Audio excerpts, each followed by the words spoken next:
our entire generation of people. So I'm 29. You're also 29? 28. You're 28.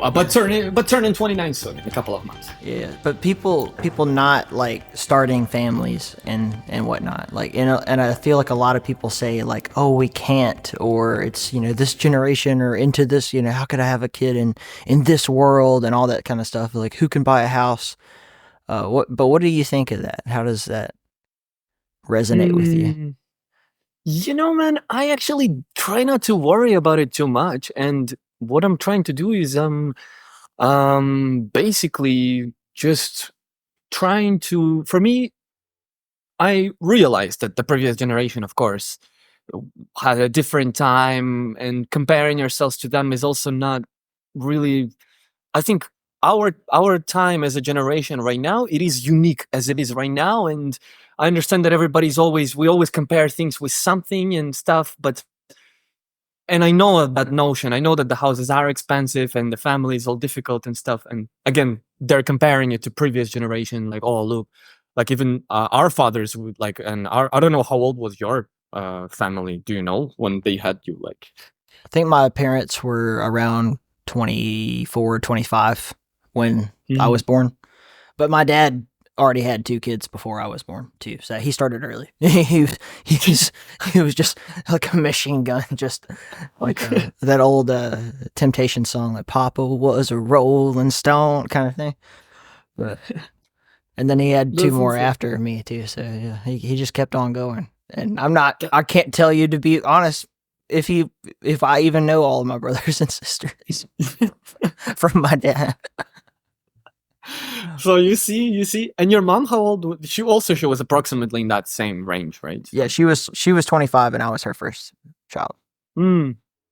So you see, but the thing is that, like, again, that's why it's our like direct comparison, because they're literally the generation before it, because then they are like born, I don't know, they're the 70s, I don't know, generation, or I guess mine's is 70s. My father is 71 and my mother is 76. Yours are like a bit older, or?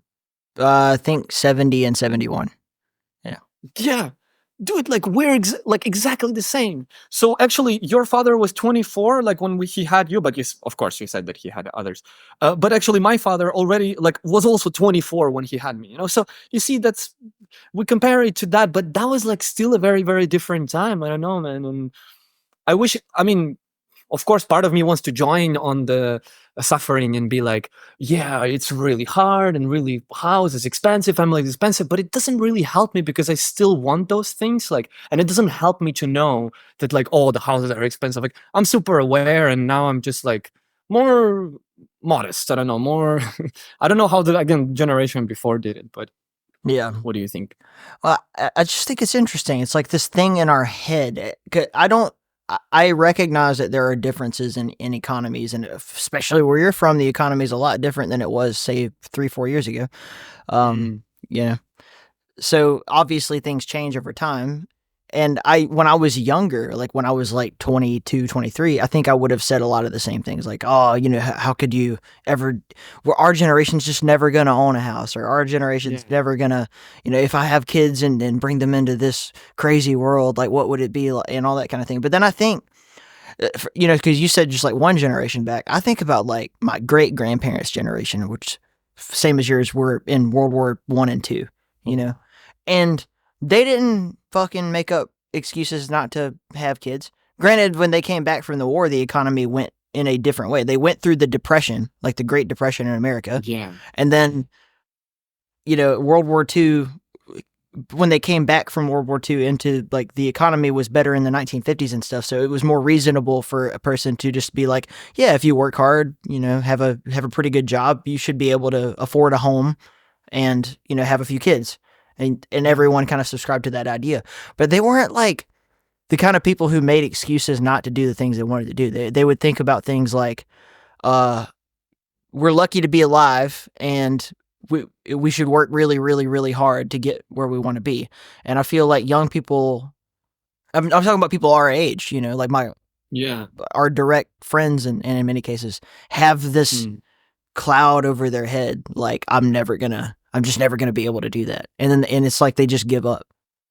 So yeah, Like my cousin's the same age as me, and he just had a vasectomy. He's like, I'm just never gonna have kids. Oh, Like wow, just on purpose like that. yeah, and I mean that's his choice. I'm not judging him for that, but I'm also like, what is your reasoning for it? Like if your reasoning is, but you personally just don't want to have children ever, Yeah. that's one thing. But if it's like, if you have a fear in your head of like, oh well, what if I accidentally have a kid and they're born into this, crazy world that we live in and all that kind of stuff, it's like it's never been better to be alive. Yeah, dude. Like per capita, it's like that's insane. You're so right, man. I agree with you with over there for sure. Like one thing is like, okay, if we're comparing to previous generations, like let's also compare their circumstances exactly. And I feel like that like they had to do it. Like I don't know, for example, even right now, thinking about my wife's sister. She's gonna have like her fourth kid, and is just thinking about basically how like she already had three kids basically, and a fourth one, and wait, I'm forgetting what was the point that I was trying to make with this. it's okay. Wait a sec, I'll come back to it. But yeah, what was I trying to say? That basically a couple of things, because I was agreeing with you there. So about the generations here, you have to compare the circumstances, and I don't know, for example, in the old times, like you didn't have the hospital and the doctors looking after you. Like there are stories, I don't know, even going to like 18th century, I don't know, even in the Russian Empire times, where they just basically had them like in the field, I don't know, and the people were living many, like way less years as well, So it's like, I don't know, I feel like each generation is born in a unique time, and it's only comparable to that specific time frame and to that specific, generation. And right now in this time, it's like we have extremely like unique circumstances that others, like that even the guys before us, the 70s and even 80s guys didn't have that, So I feel like we're with you there on the same page, like that we agree with what's happening and do the best we can out of it, make the best out of it. There's also like, my I'm just gonna pick on my cousin because it's easy and he probably won't get mad at me. But we're talking about like a white dude living in America who's fairly wealthy, like has a good job and all that kind of stuff, and to make the decision like I'm never gonna be able to do those things. Whereas like you, like one of the reasons why I like you so much is because you're like one of the most positive people I've ever seen, despite the circumstances you've had to deal with to get where you are now. We'll get into all that. But it's like you are not making excuses, even though you have way more reasons to make excuses than most of the people who I know who would complain or be afraid. It's very interesting. Yeah, I know completely. Like that's what we were talking about with my brother also, that he also has friends and people, especially in the West. I also feel like this urge to kind of like complain about these things is also, it's, of course we also have it in our third world countries too, but I also feel like it's a dominant thing to be living in a like developed country and be like complaining all the time, and like the house is insane and expensive. I don't know, like for example, even we were just doing the calculation, and the kid, for example, is not really like that super expensive. It's more about, of course, like the diapers and stuff, I don't know, but it's more about emotional, it's more about being able to stay awake without any hours. It's more about like that rather than like the monetary and stuff. So I feel like, yeah, people just like come up, they think of opinions, and like they have opinions, and then they try to find agenda that fits that opinion, I don't know, and something like that. Yeah. It's just it's like a mindset to me, and I said earlier, like I was guilty of it. I was definitely like of that mindset, and then I just I don't know if it's as I got older or just experiences that I had or something, but I just kind of woke up one day and I'm like, I don't want to keep saying that to myself. Like just because I feel that way doesn't mean I can't do it. And I think that's something I've dealt with a lot in my life. Is I will have a really strong, maybe negative belief about like what is possible. And then I'll just decide one day, like, I don't want to be a slave to that belief. So I'm just going to go try. I'm just going to see if it's possible. And then if I fail, it's going to hurt a lot, but at least I'll know as opposed to just assuming before I even give it a chance. that I'll never be able to own a home, or I'll never be able to be a father, or I'll never be. So many people just to base level, like, I'll never be able to leave home. I have so many ties here, responsibilities, and all that kind of stuff. I broke that barrier early. I mean, I was 20 years old when I left home for good. I'm going to go out and see the world and all that stuff. No, and I feel like that's also, that works so well with, like, I'm trying to understand the logic, I guess, of this universe in a way, because so far I've been like kind of analyzing everything I've been dreaming and wishing for, and I'm like, in a weird way, but like it's all kind of happening, like it's all coming true, and the things that I dream about and want to happen, like they slowly, but start to happen, and I'm like, oh my god, what is going on? And we were, I just like was came from trip to Chile. That's why I was remembering, this family of my wife and stuff. And basically, we were talking about what about, like, we were talking about some theories. I don't know, and I don't know, what if like the universe kind of just like, in its super strange ways, I don't know, works in a way like how you see it. I don't know. And if you say that something will not be possible, it will be like, hell yeah, like that's impossible, And if you say something that is possible, and it's like unconditionally will support your decision, if there is a shitty one or a good one. I don't know. Like, like I thought. There's that. I mean, there's a lot to that in terms of like spirituality, but like just the concept of manifesting your destiny, like, it's like that. The Secret. The book that Oprah Winfrey was selling and everybody, or there's even a documentary about it. But it's kind of woo-woo, silly, hippie sounding shit on the surface. Yeah. But I mean, the idea that if you just, believe in yourself or believe in what you want, and forget about whether it will happen because you believe it or not. Yeah. It's like, it's more likely to occur if you're open to it. Yeah. And you do it, and you do something for it, because some people are like only thinking that they just have to think about it and just think really hard. Like, no. Like, okay, you think really hard on it, but then you also like do something towards it. Like small steps, like every day. And I don't know, what the fuck is going on, but for me it has been working. Like, I don't know, like, again, maybe it's to be proven in the long term. I don't know. When I'm 60 years old, I'll let you know for sure. We have this saying that's like, if someone says like, I wish I had $1 million, right? But they're not doing anything to earn $1 million. They just, I wish I could win the lottery, that kind of shit. We would say, why don't you wish in one hand and shit in the other hand and see which one fills up faster? I don't think wishing is enough. I feel like you got to pursue. Like, yeah. What's your plan? What's your 10-year plan for $1 million? Yeah. No, exactly. Because, well, I was thinking $1 million. So a millionaire is a person that makes $1 million a year. So it means they make like 100K per month, or roughly. That means that per week they're making like $25,000 or something like that, and then $25,000 divided, so $5,000 per day. I'm like, okay, so what can I do? So, I don't know, like, and then you start, yeah.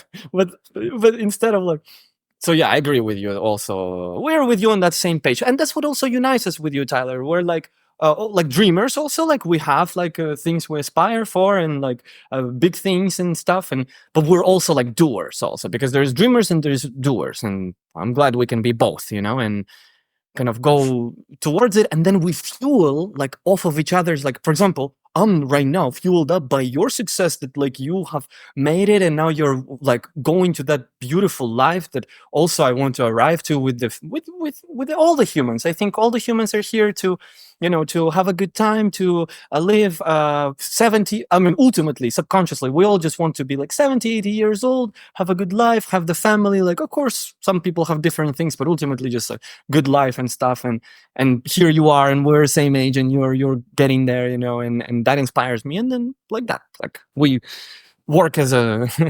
as a friend's inspiration. I don't know. Yeah, man. So I guess we should talk about you a little bit. Can you kind of enlighten us, the audience, and everything? Like, what? So you're currently in like the London area, right? Yes. What was your journey? And we could take as long as you want for this, but like your journey to get to where you are now.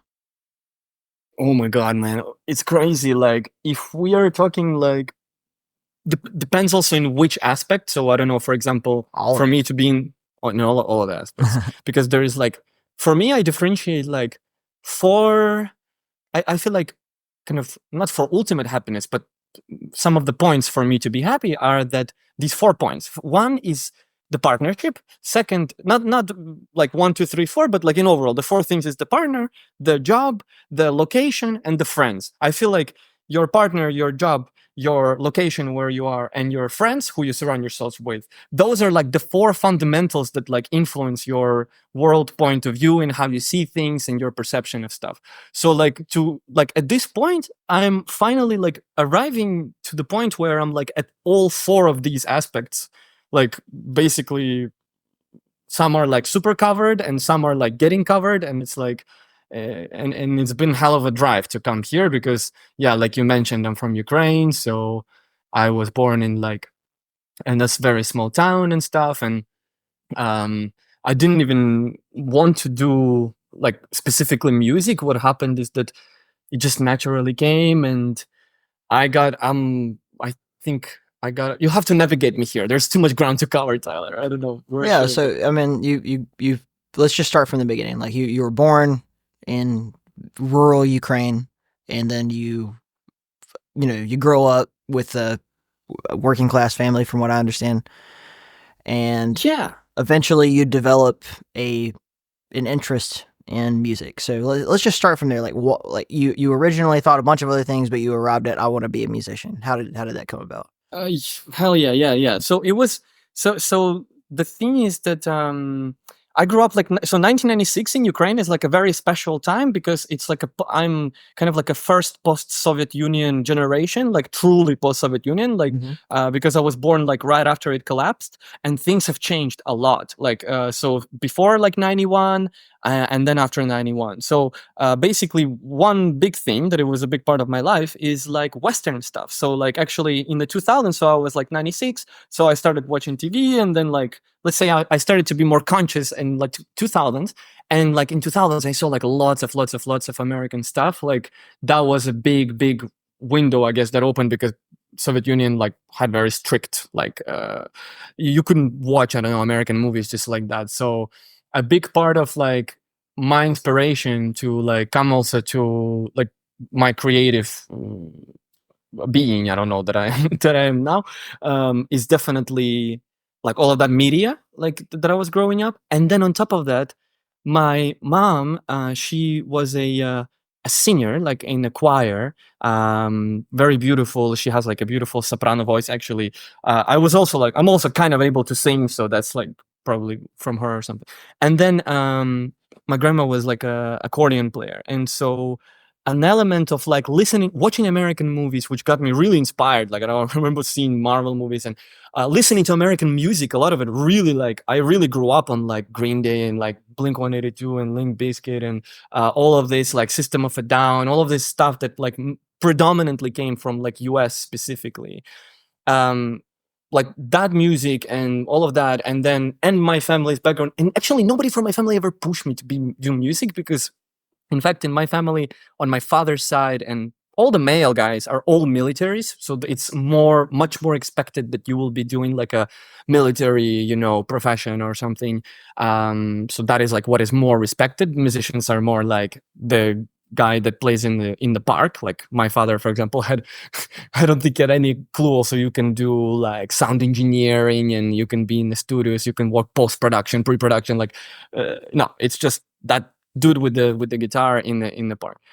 And I don't know, man, it's like a combination of everything. And then I just was listening to, and I started with the guitar. So that was my thing. I started playing a guitar when I was like 12 years old. So I also started pretty late with my journey there. And then we happened to sign me up for a music school in 2009 or 2010, roughly, like just because the teacher didn't have time to like privately teach me because they knew that teacher. And anyways, like long story, I was enrolled in this music school, and so yeah, man. And then from there, I just really did the music, like I mean, did the rock music, because that was really my first vision. My first vision was to have a band and was to play like as a lead singer in the band. And I had like 4 bands, like in 2009 and 10 and 11. before I went to US for the first time, because that also changed my life a lot when I went there for the first time. And yeah, man, so it started with the bands, so um I don't know, should I skip this part, or should I go to the next one? What do you think, Tyler? No, you're good. Like, so I want to. I had a few different little tangents to go on just from there. So, Yeah. the first one is something that, as an American, I find very interesting. Listening to what music from the States reaches other people, and it's different from different generations. But like specifically the stuff that you're citing, which is like Green Day and System of a Down. Like, first of all, we're the same generation, so I'm listening to a lot of the same stuff. Did it ever what I hear what people talk about, like, oh, I really admired American music, I really liked that kind of stuff.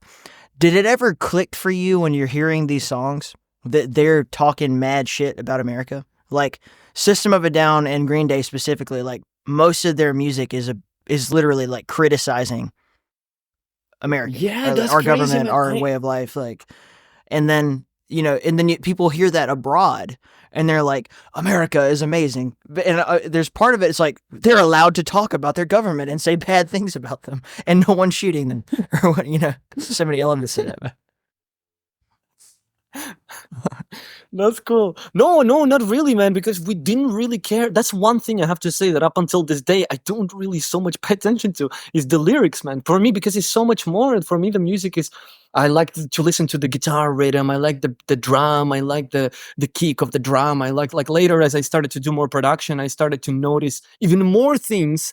For me, so for me, the vocal is almost like this sprinkle, like a part of it's one of the melodies, and vocals are extremely important. But in terms of like the lyrics, no, I didn't know. Like now, I'm re-listening to some of the stuff. I've been listening to Offspring also, like, and I know that there is a lot of like definitely criticism. I understand that, but I don't know if it necessarily changes my like. I still enjoy that music, even knowing that it's what it's about. Kind of, I don't know. I'll just really quickly here, the lyrics to American Idiot by Green Day is, I don't want to be an American idiot, don't want a nation under the new media. Can you hear the sound of hysteria, the subliminal mindfuck America?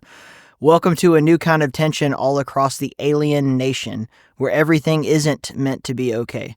And television dreams of tomorrow, we're not the ones who are meant to follow, for that's enough to argue. And it's so, like, I remember being a kid and hearing this out, because this was like, American Idiot was like the biggest rock album ever in, like, I don't know, 2004 or 5 or whatever. And I'm little. I'm like 10. This is like, I'm just now like, I'm gonna be a punk rocker, dude. I'm cool. Like, this is the kind of music I like. I'm not like all you other losers listening to country music and rap and stuff. I'm a rock and roll kid. And then, and these lyrics like had an impression on me.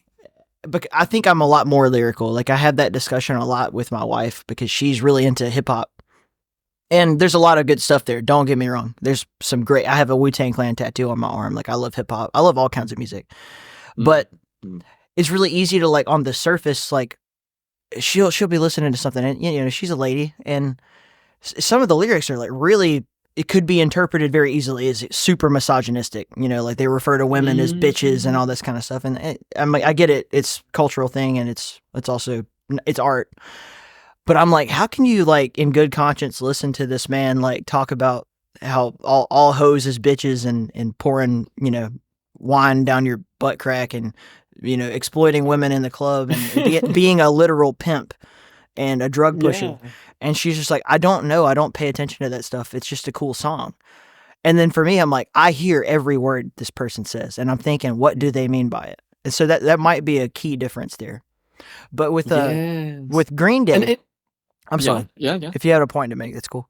No. I just wanted to add, on top of that I wanted to say that it definitely depends on what are you looking for in the music, in the song itself. Like, maybe your wife, she's like, she's listening to the music, for example, for the beat and for the flow, but then you are listening to music for the lyrics, and for example, somebody who is listening for the lyrics, and I will be like, okay, the guy is telling me like, oh, the lyrics are amazing. I'm like, which lyrics are you talking about? Like, the beat sucks. Like, what do you mean? The Yeah. bass sucks. Like, I'll hear completely different things. I'm like, how can you listen to this?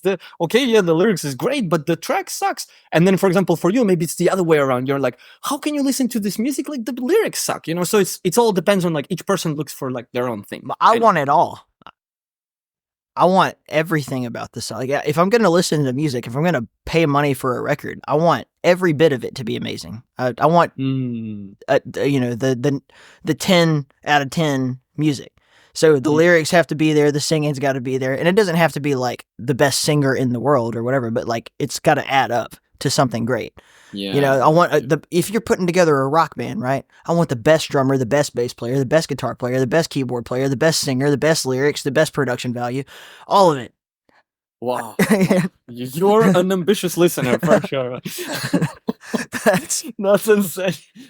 There are bands where only have one decent guitars, and that's all. Yeah, that's true. That's great. I'm like, I would be listening to like a really, really good metal album, and then I'll be like, bass player kind of suck. Like, dude, this is an amazing song. It's really heavy. I'm like, but the bass player is just hitting open notes the whole time. And then they're like, I don't even hear the bass. How do you not? I'm like, how do you not hear that? But I think that's like, it's anytime that you know how something works, like if you are a musician, you're going to hear things that other people don't hear. If you were a rapper, you're going to be more critical of another rapper than someone who's just a fan. Yeah. Right. Yes. Yes, for sure. It's like the same as with like I don't know, architecture, for example. Like, I always accept architecture as it is, but when like I was remembering, like, so Fernanda, my wife, she's like an architect, so it's like more critical. I'm like, wow, this is an amazing building. She's like, well, that's just kind of like these three things put together. It's not really that amazing, So it's like, I don't know. Well, I think it transfers to all forms of art, So that's the cool thing about about them. So moving along. So you're listening to all this like American music. You end up in music school. You're basically focusing on the guitar, and you have it in your mind you're going to be in a rock band or something like that. For sure. So did you start any bands? Did you have like a school band or like a group of buddies in the garage? Yeah, dude, exactly that. Me too. You also had it? You also played? Yeah, I was in a lot of different kind of iterations of rock bands mostly when I was like middle school and high school. I think I grew up kind of fast once I hit my 20s and I didn't have as much time. I still played music with people, but it was not with the ambition of it being I won't say I gave up. I didn't have it in my mind that this is how I'm going to make a living anymore. I was just like, I just want to play music with my friends on the weekends, and have a good time. I remember just now you sent me, I think, a video of you drumming, right? Yeah, that's when that was like my weekend. We meet up once a week, literally, like that group of guys. This was in Monterey, California. And we were all in military school. We were all like learning different languages or whatever. And every, like, I don't know if it was like Friday or Saturday night, just that group of guys, we would meet up at this kind of club they had on the base, and there was an open mic, and we would just sit down for like 2 hours, learn or write one song, and then perform it once, and then come back the next week and do something completely different. That was like, what? That's insane, man. But it's just like it's a way better way to just get the music out of you rather than putting the pressure on yourself. Yeah. I have to make a living. I have to, like, I'm going to be the guy on the tour bus and like all that kind of shit. Like I don't want that life. Yeah. The more I've traveled, I'm like, I really don't want that life. That's a hard way to make a living, man. Yes. No, but that's cool. But then wait, but you were allowed to use that open mic equipment to practice just like that, or I didn't understand? Yeah. So it was like it's a military thing. So like essentially they know everyone's stressed out through training, exercise, whatever the hell. And so they would have like think about it like a youth club or like a church they have, just they have a drum set and they have a, microphone, a stage, maybe a couple of amps or whatever. We'd bring our guitars in, drumsticks or whatever. And then it's just something to do on the weekends, and we're slugging beers and, the whole. That's cool, man. That's cool. That's awesome that you had that, and that was like at your disposal, like any weekend you could use them. Yeah. It was just at that rec center, recreation center kind of thing. That's amazing. We had to pay 30 hryvnias. So at the time, that's the Ukrainian currency. That's gonna be one of those things you say when you're like an old man talking to your grandchild, like, "Well, it costs 30 grivnas." Like grandpa's crazy. He's just like, It was 30 hryvnias, man. It was yeah. it was that. It was to the garage guy, because like I went to the school and to music school. I went into the city. The city is called Zhytomyr. It's like kind of considered big city and stuff. But like in that small town where I was from, which was about 5 kilometers away, we had garages, and I had to pay to Nikolai Koля is his name, and I had to give to Koля 30 hryvnias cash, and that would give us 1 hour and a half, I think, or something like this, in the garage, that we can be loud, because it was like a garage section, so you could be as loud as you want. You didn't have that issue that you had to be like quiet? Oh, so that was later on in my life, like the band that you saw in that video. But as a kid, so this is a key difference, and I think especially talking to people from Europe and other places. So I didn't have this loudness issue in terms of like my parents don't want to hear it or my neighbors don't want to hear it, because we lived like on 5 acres of land. It was like a farm. Next to me on the left side of my house was an old lady with a lot of land, and then on the other side was a buffalo farm. So we would practice in the barn. Okay. Like my band, like all of my friends would come over, on Friday night, and then we would spend the entire weekend practicing in a barn, literally, like drum set in the middle of the place or whatever. And that was kind of like normal amongst people in our community. Like if I went somewhere else, it was like we'll go out to the workshop or the barn, and that's where we can play, and mom doesn't have to hear the drum set. Yeah. That's cool, but that's amazing. Like for that other hand side, like also that you had that, like ours, it's interesting to draw these comparisons, because like mine was like in this small town. So the reason we were living in this small town is called Ozorna was because my father, he's a pilot, and he was basically given an apartment for free, like because he was a pilot in that town, and that town is like specifically built for like it's basically a military town, honestly, and the apartments were built, and it's a young one too, because in Ukraine everything is super ancient. In Russia, in Ukraine, in Belarus, and in all European lands, that, Tyler, like everything is fucking 1,000 years old and 500 years old.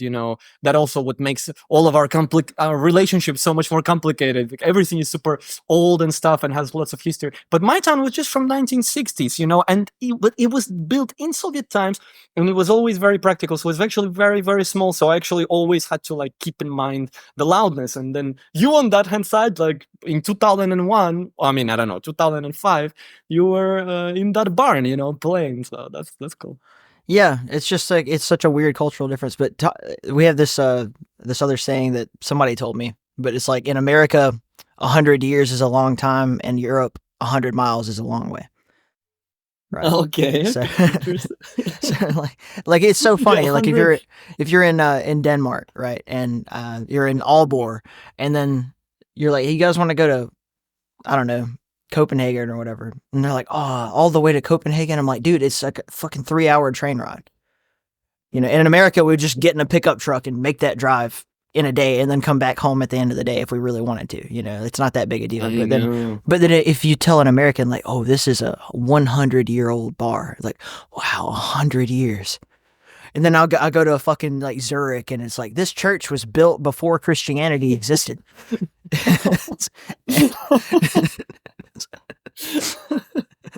Like, oh, like this church has been here since before Jesus died for our sins. Okay, awesome. And you just right, and like forget about Europe, like the Middle East. Like there's some really ancient stuff. Yeah, there is. I always wanted to visit. I always really wanted to visit that area, like Syria. So interesting. Everything's fucking 10,000 years old. That's insane. Like, yeah, and we're well. Anyways, that's another thing that I'm thinking about. But yeah, what you're saying. We can go on as many tangents as you want, but like, so for you, I remember reading, I think it was the biography of like the bass player for Korn. And I don't know too much. I know the band, of course, and I know their songs. But yeah, what about him?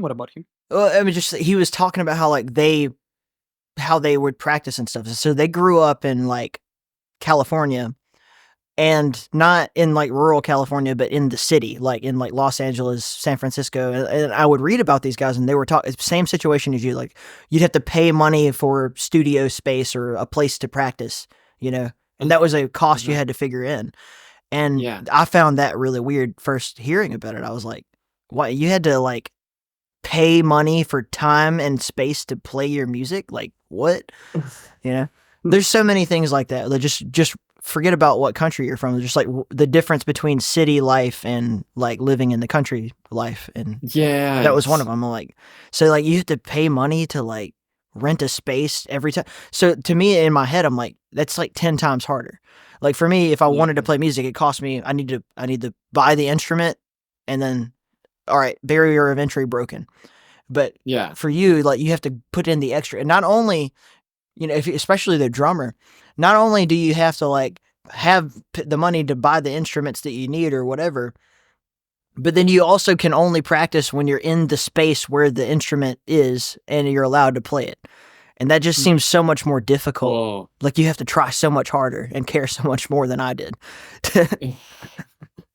That's insane. But then you see, maybe because you kind of like, I don't know, I feel like we appreciate things that are tough to get. And maybe because it was so accessible and so easy, like maybe it didn't ponder your interest so much, you know? Like maybe, I don't know, I'm just theorizing over here. And then the corn guys, because they had to, it was so difficult and to find the fucking space. And you know, it's almost like that forbidden fruit is more desirable, you know? So the more difficult it is to rent that studio space, the more determined you are to get it, you know? And then like, I don't know, and that also inspires you like that Yeah. because in this it's all about like the how it's called, not the persistence, like yeah, like persistency is like Yeah. regardless, no matter what the fuck is happening, like you still are like persistent, and that's like the only key, you know, is that consistent persistence. If that's if that exists. Could be the name of your But next album. that's a cool, that's I should save that. Yeah, man. And so, you know, yeah, basically I was playing in these bands. And so, yeah, I did a couple of bands. So we played. So, first of all, in my, so one kind of musical thing that you could say I did was a dancing school. So, in this, but it was not so much about music. I mean, of course, it was a lot about music, but it was around dancing. And it was folk dancing. And that was in Zhytomyr. It's, there's very cool videos online of these guys. And, anyways, and the thing is that, all my friends all of a sudden, so I started like a guitar disease because that was the summer of 2008. And I even remember specifically when I picked up that guitar because I was so much into the, so interestingly, I was, two bands got me into music and one soundtrack. I mean, not got me into music, but of course other things got me into music and the movies and the music. And okay, that's one side. But another side is also this game. So it's the Prince of Persia, the Warrior Within. That is the most badass soundtrack ever. Like that got me so inspired that I really wanted to play those riffs live. Then it was, and actually how I discovered, and through Prince of Persia, I discovered Godsmack. Also, I think I told you that that is like insanely influential. Like that's my dark, all my dark stuff is like very heavily influenced by like Godsmack and Prince of Persia, and now I'm trying to do something more with that sound. But basically, in overall, that's the roots. And on the other hand side, on the happy side, I actually had Switchfoot, which I didn't know in United States. It was like a Christian band. I had no idea about, again, because I don't really listen to lyrics. I just really love them musically a lot. And their like first album, Legend of Chin, is just wow. It's then lots of inspirations over there. So those are like the guys that got me to pick it up. And that was the summer, and that was July, I think. And then I told my grandmother, I want to play the guitar. Like again, nobody ever told me to do it. I was in my dancing school and doing my regular school. That was my life until 2008. And then all of a sudden, I have that desire, like, okay, I want to learn to play. And they find me, man, this fucking old Soviet Union guitar from the basement, like from depths of I don't know, like they had to go really deep into the super old basement, all dusty, and they found this like 1975 guitar, like literally like 31, 2, 3, like yeah, something like 30 years old guitar that is right, that is like ready to, like not ready to be played at all, but it has the body.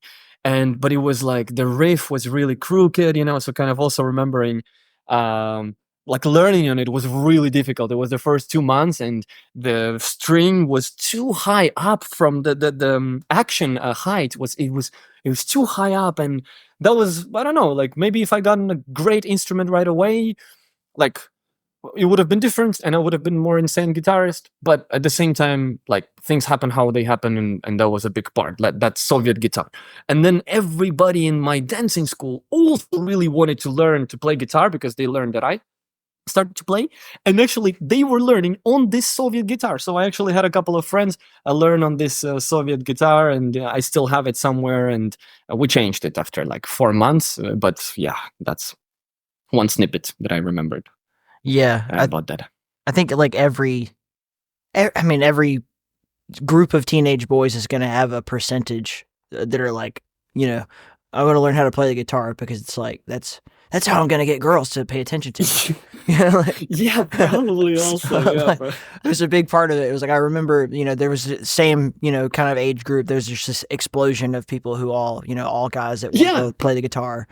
Yes, not all guys, but there are girls too, but mostly boys. And my high school had so it was like the 9th grade year, they started a guitar class. So it was like in the room where like the classical band director would instruct. And the instructor was the classical band director, like the guy who was like the marching band and like symphonic band and all that kind of stuff. That guy was running this guitar class.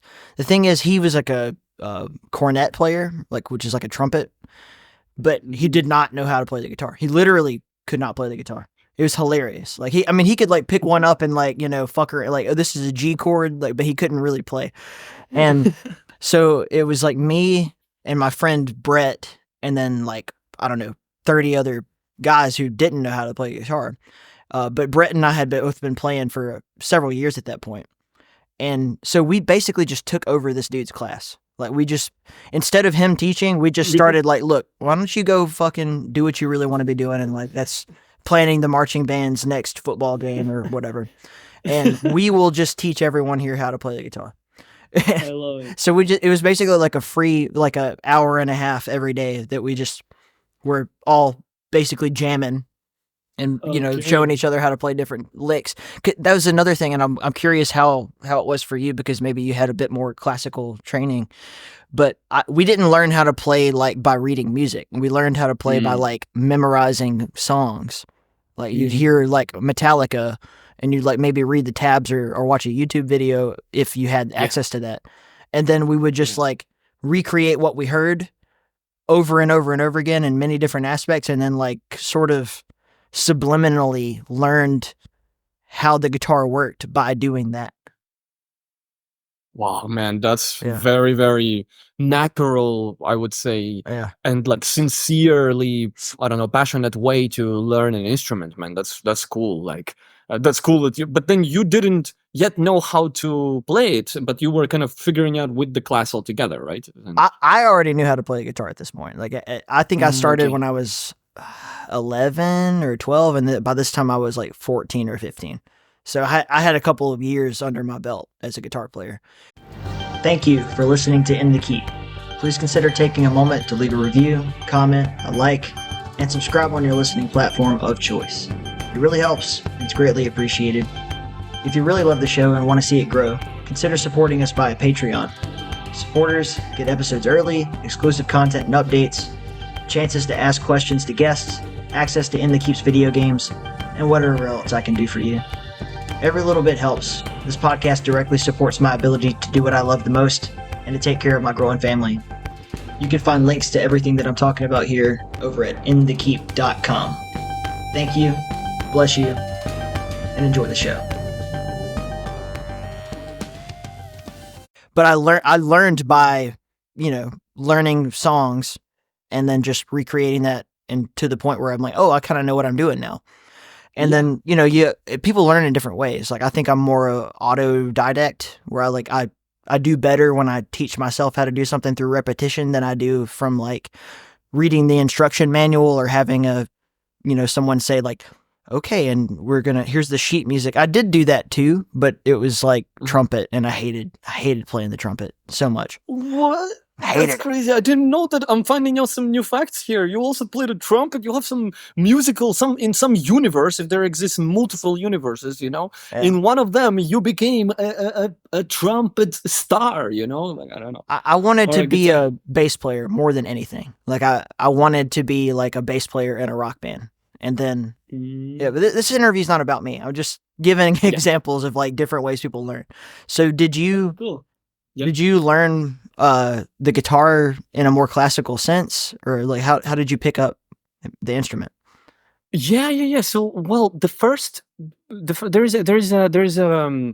two phases. I would put it like to this to that summer of 2008. So July through September is when I was still. So the thing is that my grandmother, she loved Crimea. She was like really appreciating that place a lot, and also because of her health conditions, she needed the sea water, the Black Sea water, and because it has salt and stuff. So it was like very healthy for her.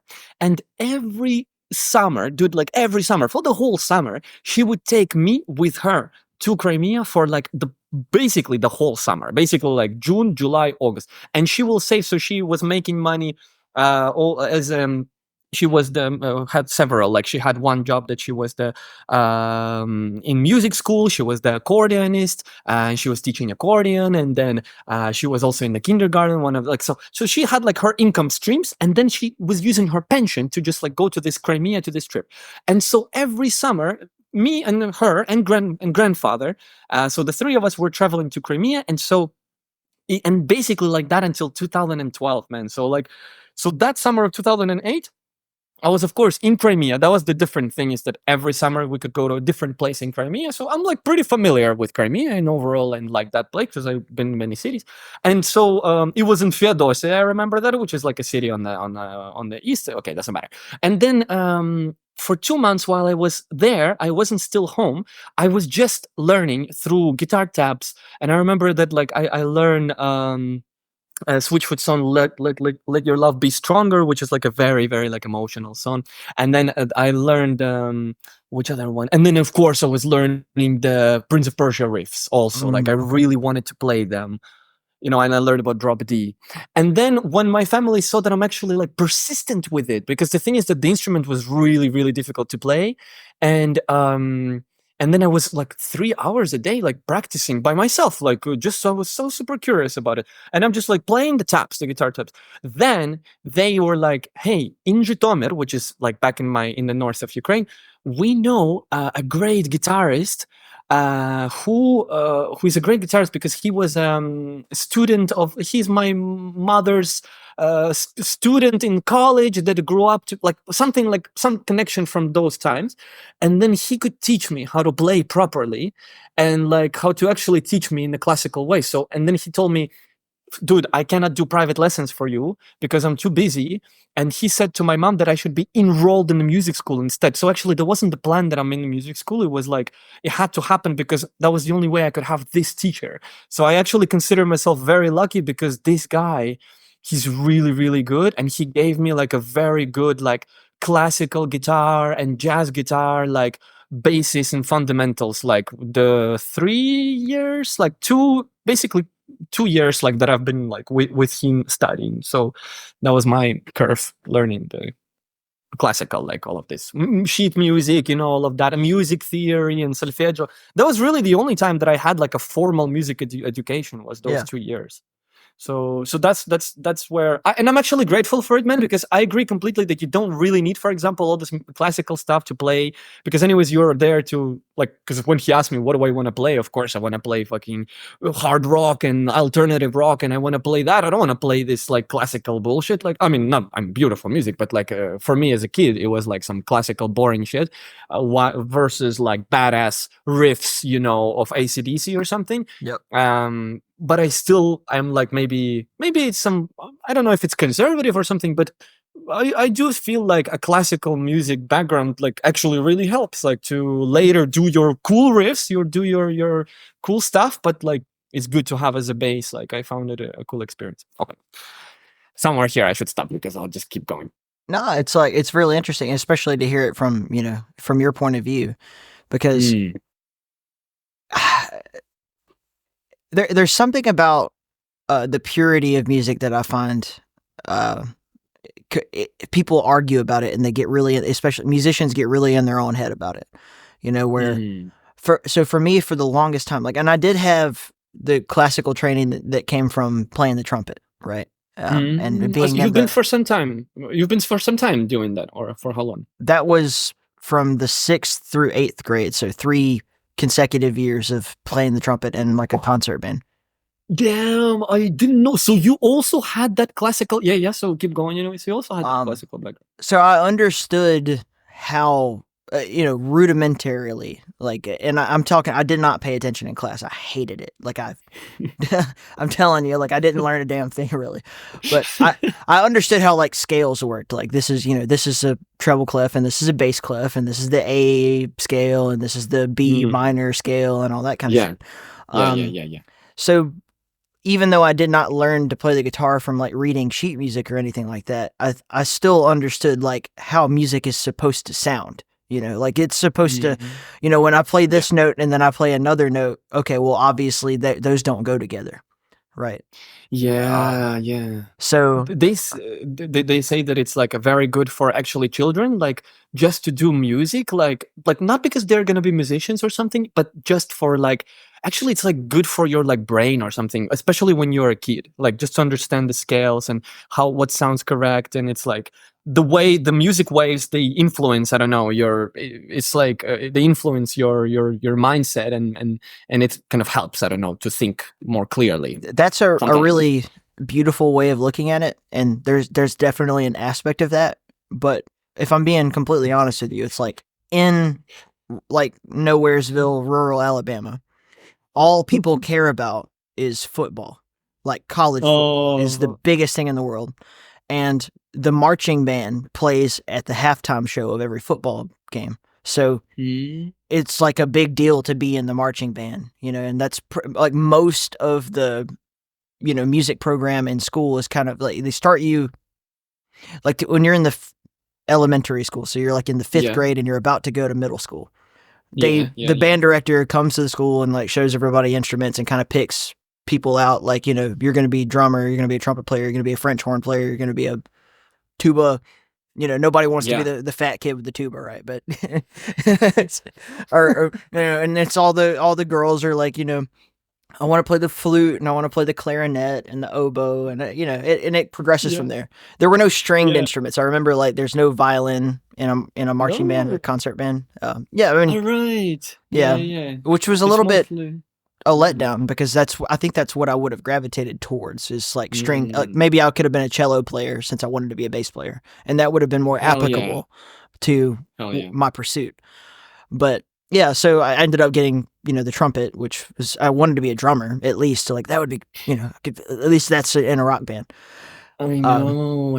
And you are a drummer too. Like, I mean, you do play also drums, and I remember that. Oh, yeah, but what I realized early was that the system is not going to give me what I'm looking for here. I'm going to have to go buy a drum set and practice on my own time at my house. The school system's not going to reward my need to be in a rock band. They're not looking for that. They're looking for, when I get to high school, someone to march with the stupid uniform on at every football game playing the trumpet. Yeah. That's what they want. Yeah. Right.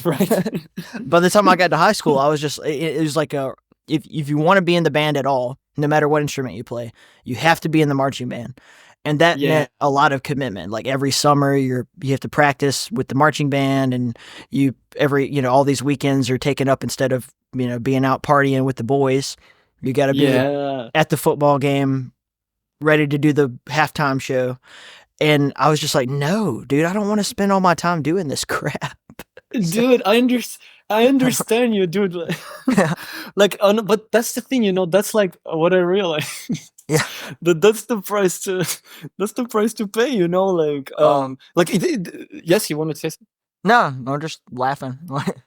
I was just that's what I was just thinking. Like that's exactly like that's the price to pay for them. It's almost like the way I see, for example, taxes is like taxes for me is just a way to pay to the government, like for being in this country. That's my rent. Like my taxes is my rent that I pay to the country to live there. So like that's my payment. So the government doesn't touch me, just doesn't bother me. I just do my business, my work, and here is the taxes as my rental payment. Same way, like I see that they are teaching you all of this so that they also want something in return. Like that's why they're of course putting time into you so that they can then put you exactly in that marching band and stuff. Like, but I can imagine how many parties like or hangouts you probably had to miss out on because of this. Yeah, I just didn't want to do that. So Practice. I just didn't. And like when I got to high school, I was like, I'm just quitting the band and I'm gonna start my own band. And then that's how, that's how I became like, all right, now I'm gonna be a rock musician. So then that became, a bunch of fucking teenagers like playing in metal bands, and we didn't do anything good. It was just like, garage parties or house parties and or like whatever, and just basically just drinking beer and playing guitar, smoking weed, whatever. Like, nice. nice. That's awesome. That's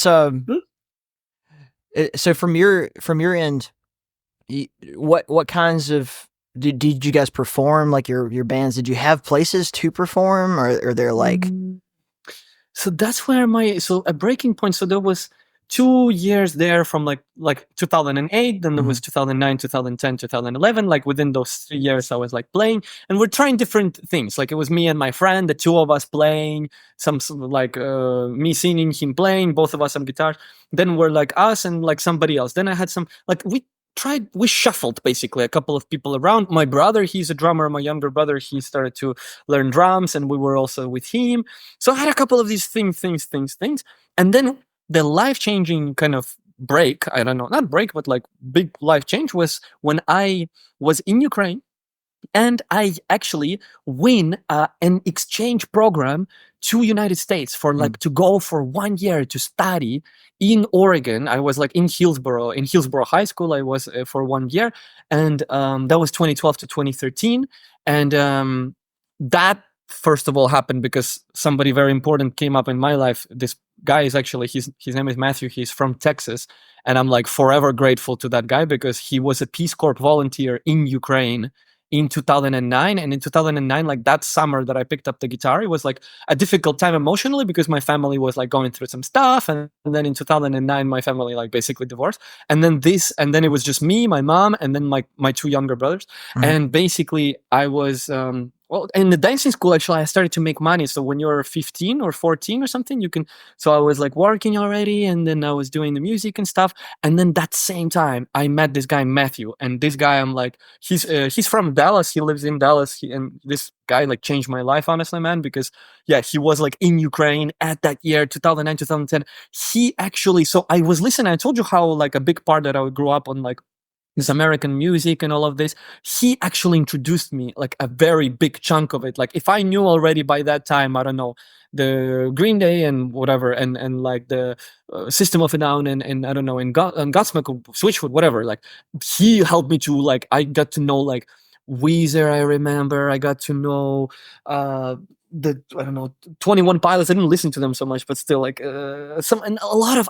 It's hard to remember, but a lot of bands like. And then he inspired me to like go for 1 year. I mean, to try to do this exchange program to go for 1 year to study. So those are like two separate stories, talking about this guy and then coming back to the music stuff. That, yeah. Long story short, I win this program. There were 3 tours. It was really tough to do, but it was like first tour was like a test, then second tour was within the 2 weeks, and then third tour was like an interview. Like, anyways, again, another story about how that went down. But ultimately, I win it, and I went to US. That's where I got like the closest to my dream because I actually formed a band over there. Like, I mean, I formed them before, but it was just trying things out. But here we were like forming, like doing covers, and we were doing covers, and my bass player actually helped me to come up, and the band, it was called Almost Americans because I'm like from Ukraine, but I'm like so inspired with all the things.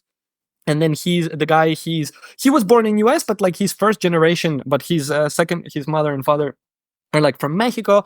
And then the drummer, he doesn't count already because he already like second generation American, but his grandfather came from Germany. So we were like almost, pretty much all American, but like almost American. So, Yeah. and we did like covers, man. Yeah, we did. There's one video recording online out there.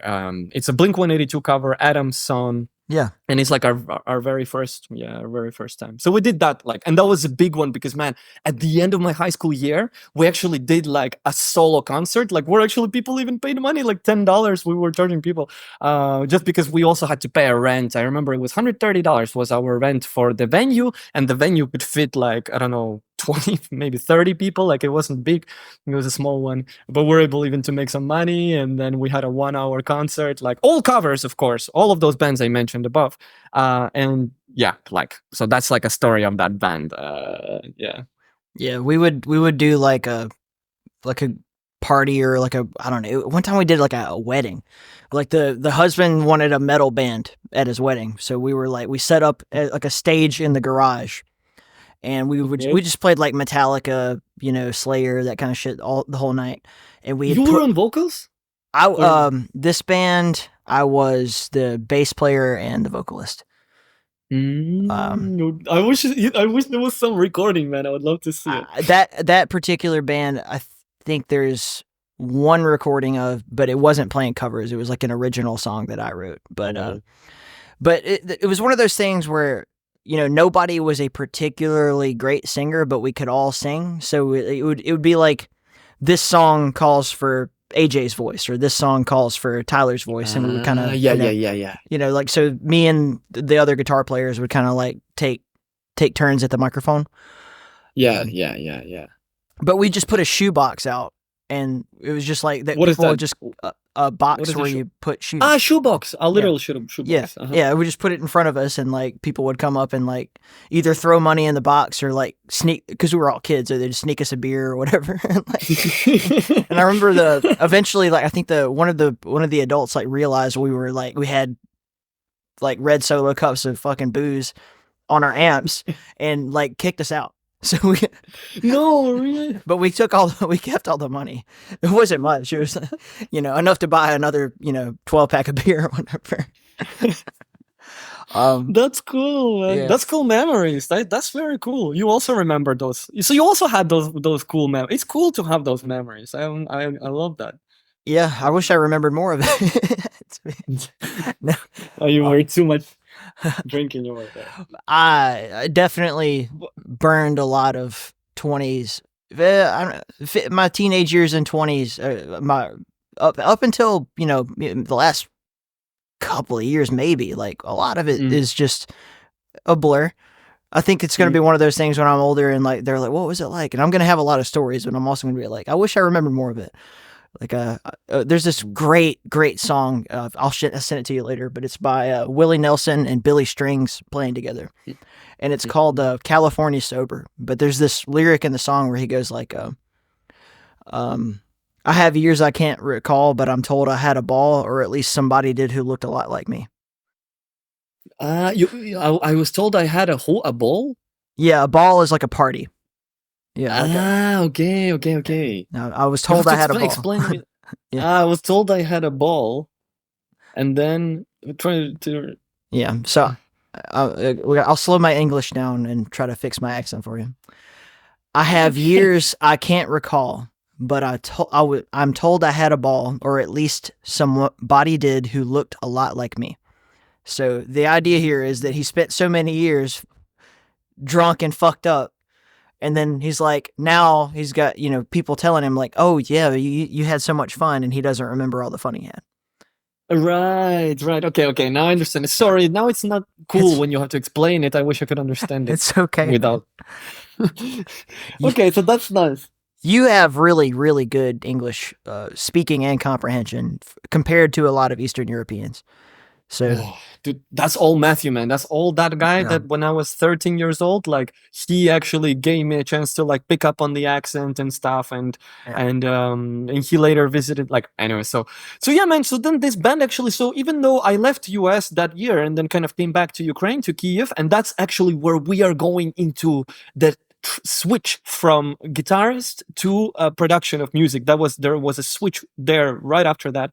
So, and then in that, I came back, and then of course we cannot play anymore with the band, and we ended on such a high note, and so many people came around, and I was promoting the concert. And that's why one thing I also will say is that I had a really good time in a high school at that time, because I'm like very like extroverted in overall, and very like outgoing, and I really like I love to hang out with people and stuff. And then like in US, I was like very very much like accepted in that way, and it was so cool. Like I remember in high school, like I could never do that at my school, man, but I went out with a guitar like to promote our next concert like 2 days before, and I was the whole day with the guitar, like jamming and playing songs and singing songs for some people, like kind of promoting like that we have this concert coming up in 2 days. And we also played during the lunchtime, also during the lunch hour, like where everybody was in those lunch tables, and like so that was so sweet. And I'm on that hype, coming from US back to Ukraine, Mhm. and I can't like do the like the thing is like, because I had the bass player, like it's also having a band is like it's a really really insane job in overall, because you have to like vibe with all these people, and it has to work out a very, I don't know. It's like one in a million. I don't know, because like, and for example, me and the bass player, like Aguileo is his name. We are super good friends. We still talk, Mhm. and like we will be great as bandmates. Like we've established like that. Like with our drummer, it was interesting, but it was not like, I know that ultimately, if we kept being a band, we would have to like change the drummer and stuff, and because yeah, like that was another story.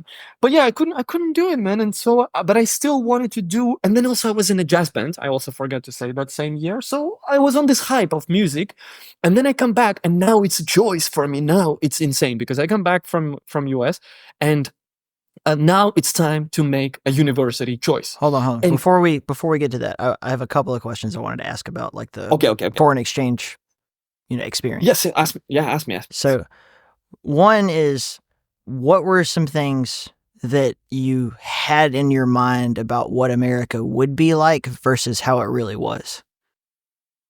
Well, I have to say, as a kid, like everything that I've dreamed of and imagined, for me, United States was basically that. To be honest, So like it was I was met your expectations 100%, basically. like, yeah, because I was like watching, I don't know, American Pie, and I was like, okay, that's cool. That's the parties they have in the house, and that's the hangouts, and I know that everybody's like super joking, so yeah, like, and then I had that. I had those house parties. Like I had that like American Pie experience in that way. Like Okay. so Okay.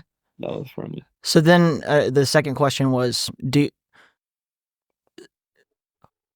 what was it like to be Ukrainian in an American high school, and how did people because most American kids don't even know what the fuck a Ukraine is, right?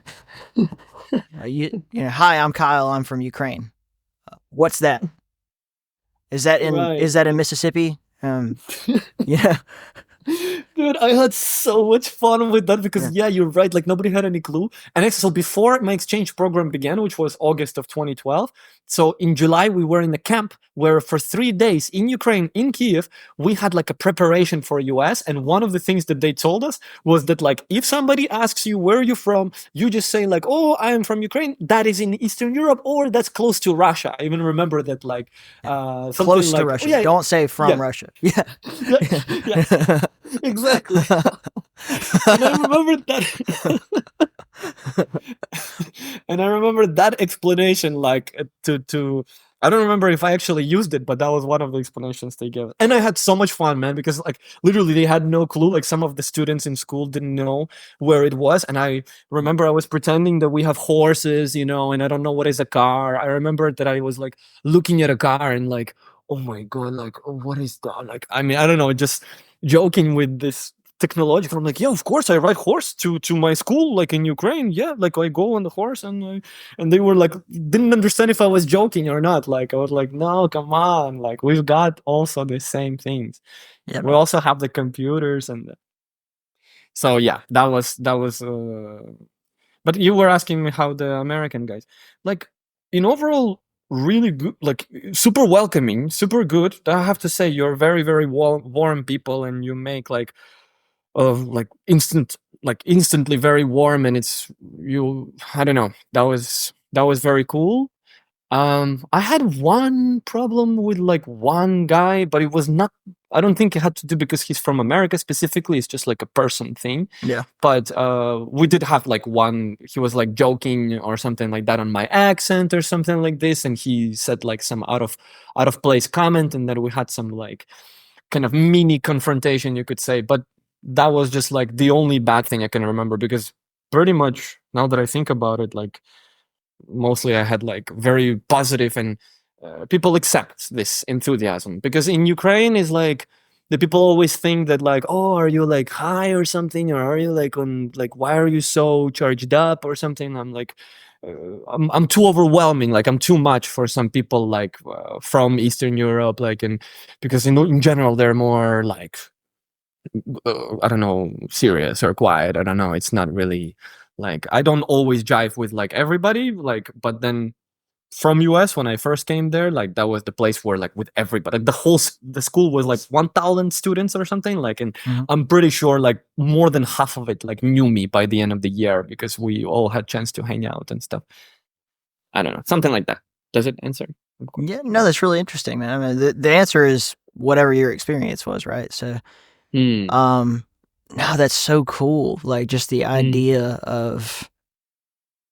So I had like foreign exchange students in my school as well, and they're but mostly like French and German, maybe a few others. But like I'm still to this day like really close. I won't say really close. It's not like we talk every day, but one of my best friends in high school was a German foreign exchange student, and like when I was actually the same year you met me at Gamescom, Oh, she came out and had a few drinks with us. Like she wasn't too far from Cologne, so and what? it was That's like a insane. family reunion kind of thing. Like, oh my god, I can't believe I'm seeing you again. Like, how are you and all that stuff. So, And you haven't seen each other at that time, like from since high school, basically. I think we'd seen each other once since she was a student there. So she would kind of like every once in a while come back and visit her family that she stayed with, like while she was in America. Just Mm. spend a week or so and go around and meet up with all of our old friends and stuff. And we would do that. Or I'd pick her up and go to the mall or whatever. But it had been a long time. Like that was like shortly, maybe during or shortly after school, and then this was 8 years later. Like, Yeah, yeah, yeah. yeah, yeah. Wow, wow. That's so surreal. That's so surreal. But I'm really good. I'm like a lot like you, where I try my very best to keep in touch with people that I care about. Like I'll like check in, like, hey, what's up? That kind of shit. Yeah. Yeah. No, because it's so wonderful. I mean, there is like, that's also like, speaking of these four things of like I was talking at the very, very beginning of like the partner, the job, the friends, and the location. So like speaking about friends, I feel like that is so important, because there's like, because the friends also very, very much impact also like your like world point of view, and also like subconsciously you kind of still want to, like, I don't know, if all my friends are chilling not doing anything, I'm also like, yeah, you know what, fuck it, I'm also gonna chill, not do anything. If my friends are like doing something, working on something, getting somewhere, I'm like, okay, I also have to do it. Like it's also part of like so in out of 8 billion people, I don't know, you want to like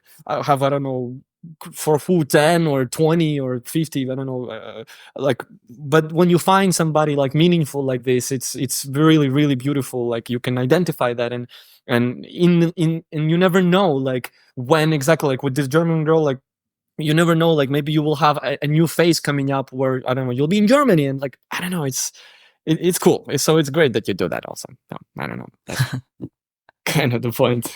Let me take a um, quick minute. I'm gonna go grab another cup of coffee. Maybe we'll get a bathroom break, and then let's go back to your returning to.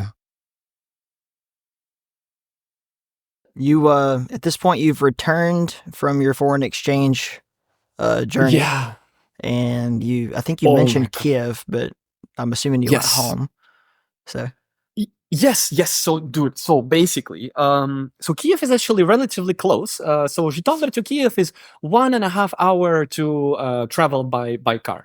From my town is like 5 kilometers. Okay, 1 hour 40 minutes, whatever. But main point is that I knew that we were talking about this, I think, with my mom or something, that I knew because it was time for me to go to university, and that was like a very life also changing summer, because over that summer, like I arrived like in June, I graduated from my school, I skipped actually my last year of school, and that was another thing. But because I did it in high school in US, but the programs are extremely different, like between what we study on 11th year and what people study in United States. So, but they let it slip, and they let me just pass that year.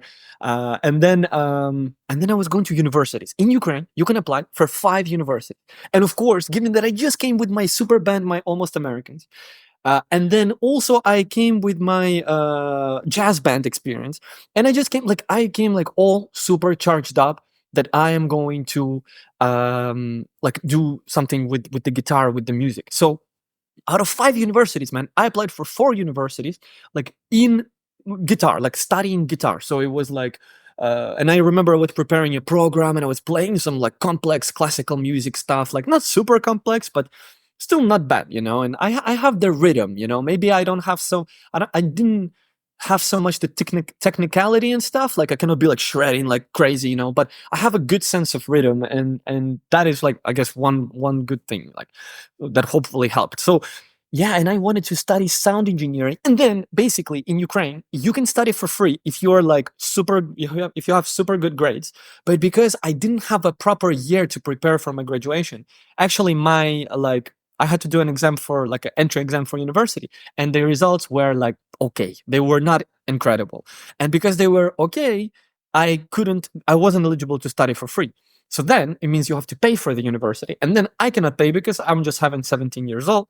So I'm like, okay, and then my father is the one who will pay. So then my father comes in, and as you remember from my very earlier stories, he was like very skeptical about this, and he was like, "Which music? What is that? What are you talking about?"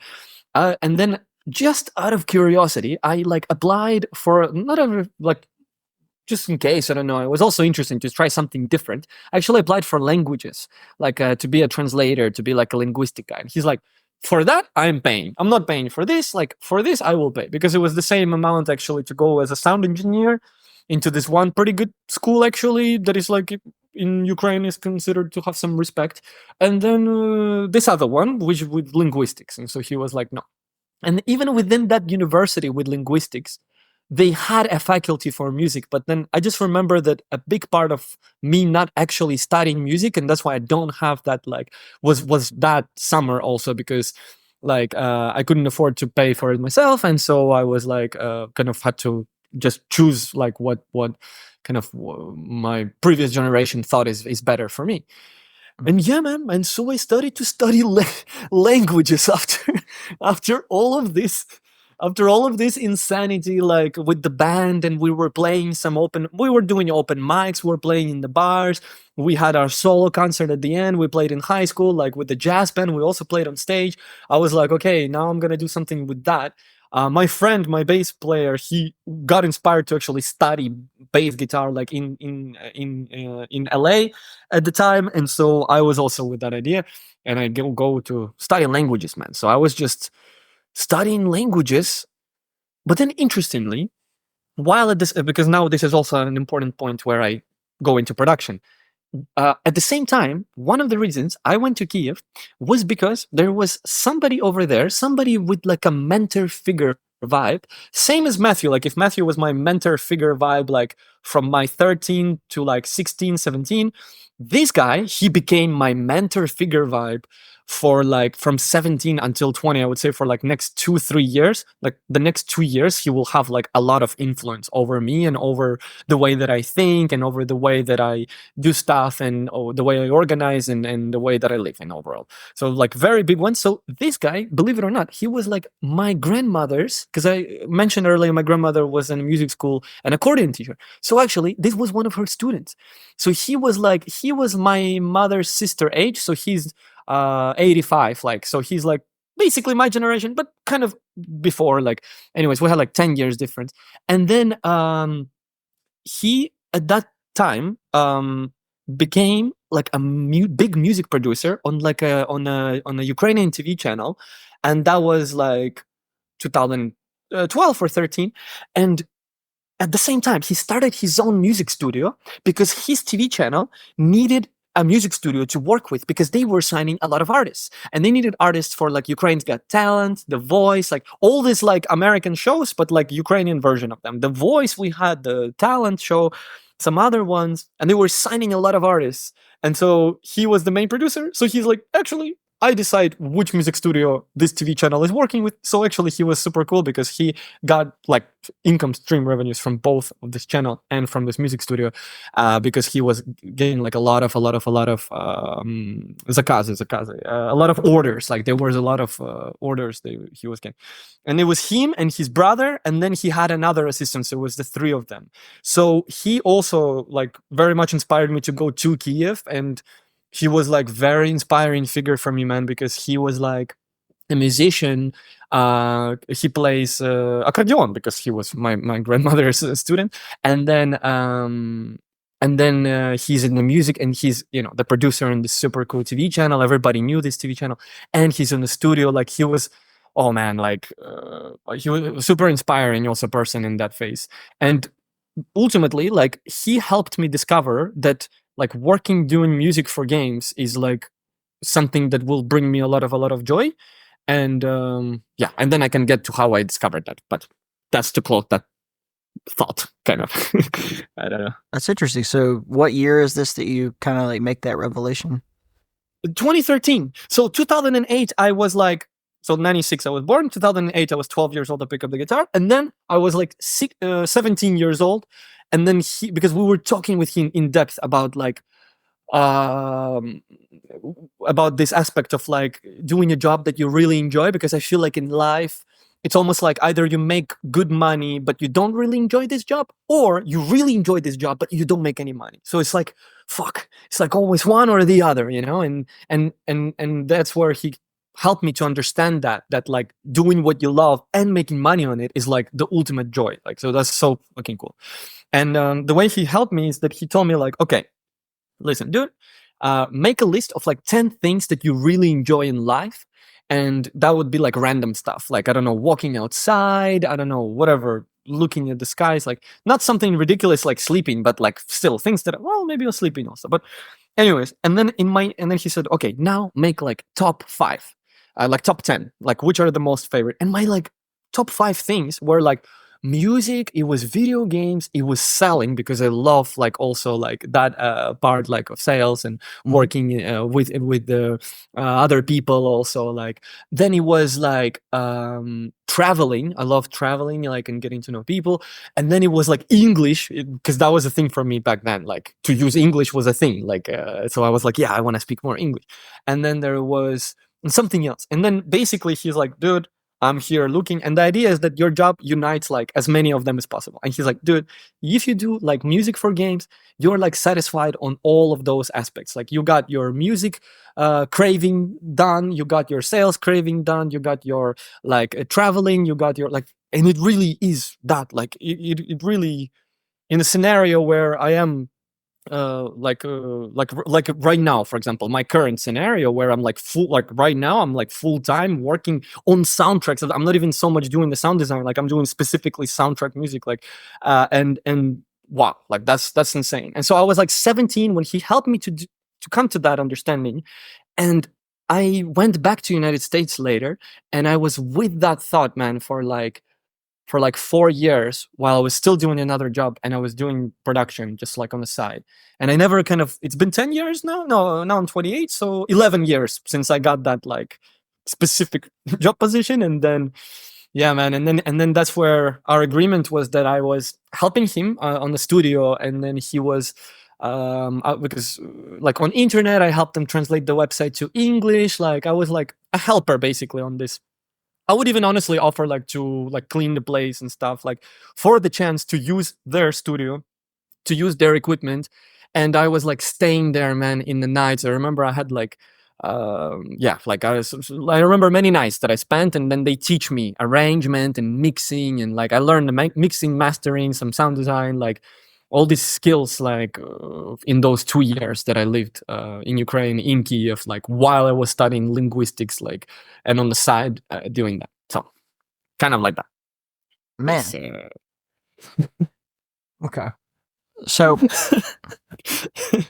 the bomb dropping on you. After that, so you basically spend 2 years like, I mean, studying, but obviously that wasn't what you wanted out of life. And then you are basically using your free time to, while your dad's paying for you to study, learn what you actually care about. Yeah, Yeah, that's pretty yeah, smart. yeah. That's a good way to do it, you know? That was cool. I mean, and I still was catching up on my. But I have to say, one thing that I did fail is that I only lasted like 1 year in that university. So I only, like, unfortunately, I was like expelled because I wasn't. Yeah, like it's kind of shameful. Like, but I wasn't really doing too good in the university. But I also have to give myself an excuse that at the time I didn't see the point in studying, and actually I was doing the music studio, and then I had a job. I had a part-time job that was making me already like, for Ukrainian standards, like some nice money. I started like $200 or 300, but that's like crazy over there. Like, and being an 18-year-old kid with that, like, so I had so much more. Like, I was like, why do I even? I kind of like, I feel like if I put my mind to it, I would have went through with the university. But then, yeah, like I just was more interested in making money. Doing that, I was in customer support, working for an IT company, like a support customer support, and then I was doing the music, so I found that like more entertaining to do. And then I enrolled in in the new university next year, which I already was paying for because I was already working at the time. But actually, I don't know why, but I went back to the linguistics. It's just that I needed some kind of like, uh, I already had my entertainment, which was the school, sorry, which was the music studio and the job. So I just needed like, so interestingly, I could have probably paid to keep studying, but and I wasn't planning to stay in US anyways, Tyler. I also have to say that when I came back from my exchange program, I was with the mindset that I'm just here in Kiev in Ukraine for 2 years, and in 2015 I'm going back. And the reason it was 2 years because my J1 visa doesn't allow to come back to United States for 2 years after I arrived. So I had to wait until 2015. So I knew that like I'm not anyways gonna study here. So I was like already, I enrolled in a private university that just doesn't bother me. That just like I just show up once and I get my grades, and that's it. Like we have a lot of those in Ukraine. So yeah. So and then I was looking for a way to come back to United States, man. So that was my big comeback, which was 2015, and that was a long one. That was like in New York for 4 years. Like some bits and pieces of that story. So Yeah, so you you're waiting for the day when you're, all right, now I'm allowed to go back. And so you saved up for a plane ticket, I'm assuming, and yeah, you're going to go to New York, the Big Apple, right? Like, so I'm yeah, assuming you've got like this idea in your mind of what that's going to be like. And yeah. yeah. Which is like the Marvel movies, man, like the Spider-Man movies of Manhattan. Like that's how and I was actually going to New York with like, one of my intentions was that I was really inspired by like stock markets, and that was another career I was considering at some point, is like all this finance stuff is also interesting, the stock markets and stuff. And I was studying a lot about that, and I remember being so hyped with the movie Wolf of Wall Street, and I saw that like a few months before my arrival to New York. And I don't know, as a 19-year-old, I got like super inspired that I'm gonna go to Wall Street and like some Do a lot of brokers party a lot. Yeah. yeah, like, and make crazy money, like. Yeah. All right. Then I found out you need to get a stockbroker's license, which is 60 grand, and then I was like, no, it's okay. But yeah. Okay. So you get to New York, you walk off the airplane. What's the plan? Yeah. Dude, so I came with the work and travel program, so I had to be obligated to the job there. So I had two jobs while I was there.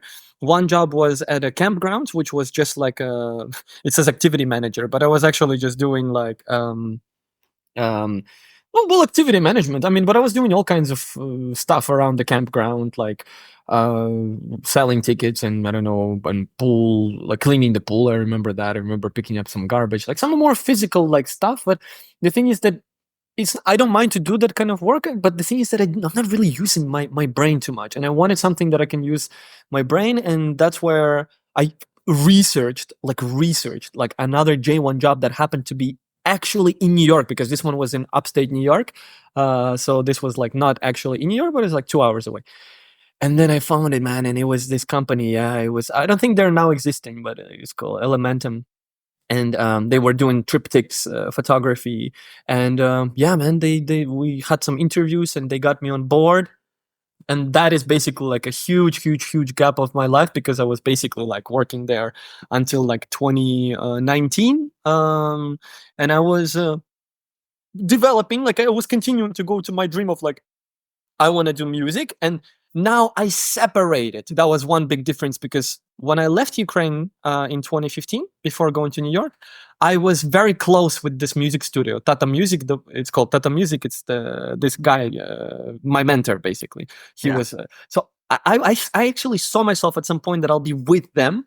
And one of the things I did in New York is I went to different music studios, and I was blinded not to see it back then, but they were basically offering me internships, which I didn't take on, but because I was like, no, no, no, but I want to help these guys, because I was very grateful to them for teaching me all this music production stuff. And then it started to happen a transition where I was like, okay, now I think I'm going to separate from these guys. It was like gradually, but then we had like some argument or something, and then we kind of like went our own ways.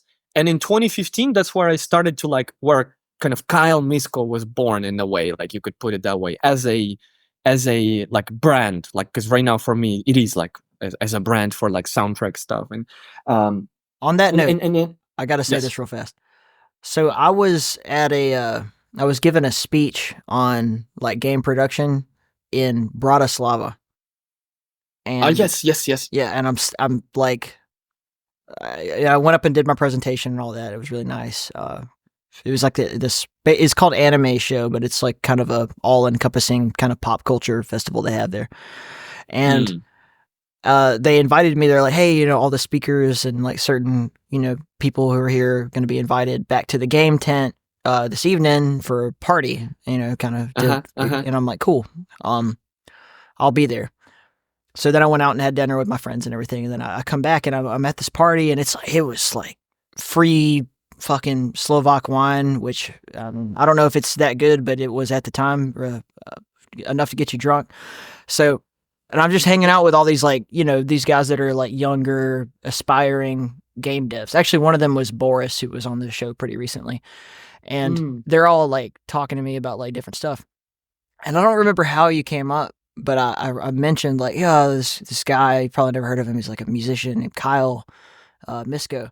And then like 4 different people were like, oh, Kyle. Like everyone fucking knows you because you're so like active on social, like LinkedIn, and like you're good. Your brand, you have a brand, right? And they're all like, oh yeah, everybody knows Kyle, and it's not like a bad thing, but they're like everyone in games like knows it's the guy that comes to every booth and is like, hey, let me tell you about my music. Yeah, I know, I know. Yeah. No, dude, I know. That's great, man. Like something like that, exactly. It's like I had on Spotify like 9 monthly listeners for ages, and I didn't have anybody like joining there. And then I used to do all the random music under one Kyle Misko, but then like in 2020, I started to like specifically dedicate that name to like soundtrack music. And it's just some magic started to happen. Now it's like some 2,000 monthly listeners, and it's like it is slowly, very slowly, but it's like happening. Like, and some of the stuff I'm working on right now is actually from one of the conferences, like from that, like not in Bratislava, but there is one in Brno also called Game Access. So anyway, so that's cool, man. That's cool. I'm glad that some people recognize me. That's awesome. So, but anyway, so the Kyle Misko brand is born, and you're putting yourself out there as like a musician for hire, and mostly for games. I know that you've done some other stuff too, though, like Yes. Yeah. And I was Kyle Myers at the time. So because I just had that idea. So one quick story about this name, Kyle Misko. So my original name is Kirill. So that's my original name. Like, but the reason I started to use Kyle was when I was in Ukraine in that 2013 to 2015 gap, when I was working for the customer support service while I was in the music studio, blah, blah, blah, that phase of life. Yeah. So we needed in our support team, some of the companies that were hiring us, they didn't want to like disclose that like they are in Ukraine, so like they had to pretend they were like in US. So some companies would be like, oh, like some customer will call and be like, and where are you guys based? Because we'll support multiple brands, like I don't know, mostly software, mostly software. Like, oh, we're based in like San Diego in California, and it was like, oh, no way. I had some people who lived there in San Diego, and they're like, oh yeah, I was just driving by your office, and it's like super kind of awkward moment always. But then I also needed like the name that it was not so Slavic, because Kirill is like very, very Slavic, and it is difficult to pronounce for like people who don't pronounce the r. They pronounce, like, especially in English speaking world, it's like r. So like it's like Kirill, and it's like in high school I was still Kirill, and I was like Kirill, like keep it real, like that was my way for people to remember, like. But mostly my boss at that company, she actually came up with Kyle, and she was like, what can we think? And everybody was coming up with their like American version of their names. And my friend Konstantin, he was like a Tom, and my other like friends who had like Yaroslav, I don't know, or like very obviously Slavic names. And then and then she was like, why not like Kyle? It can just be Kyle. And I was like, yeah, why not? And actually she came up with that for me, and then that very much sticked. And then I was signing my emails at the end, like best regards, Kyle. And then I had to come up with the last name. And Misko is also a pretty Slavic last name. And then I was like also changing that. So I was Kyle Myers. And I went through a couple of versions. I was Kyle Myers, and that was my first pseudonym on my music. Then Kyle Chadwell. Then I had like different last names. And then it was 1 year after. It sounds like you're going to be in a porno. Like Kyle Chadwell. I don't know. you have to see. I had like 3 or 4 different last names like that I was thinking. And then I was like, no, the last name I'll keep. So the last name is my original last name. But that one was that was that. And then the idea hit me was I was in the park. It was winter. I was not having my job because I was working on street fairs. With this company, I was doing street fairs, Christmas markets. I was working in streets of Manhattan. Also, like in Manhattan, you can set up your booth if you're like 6 feet away from the main entrance. Like there's some rules to follow. And I was like, basically, my job was depending a lot also on the weather. And so like in the winter, I didn't really have much job. So because it was too cold and nobody was buying anything outside, and our pictures were like $180, $150. So you want like good weather conditions when making that like impulsive decision to spend something like $300, $400. And then basically in the winter I was going in the park, and then this idea hit me like, oh, I want to do like, because I want to do the soundtracks for games, but how can I start? Like, and then I was like, I was looking for many ways. I was emailing many studios. Like I was trying many things. In fact, I had my very first soundtrack project like that same 2015.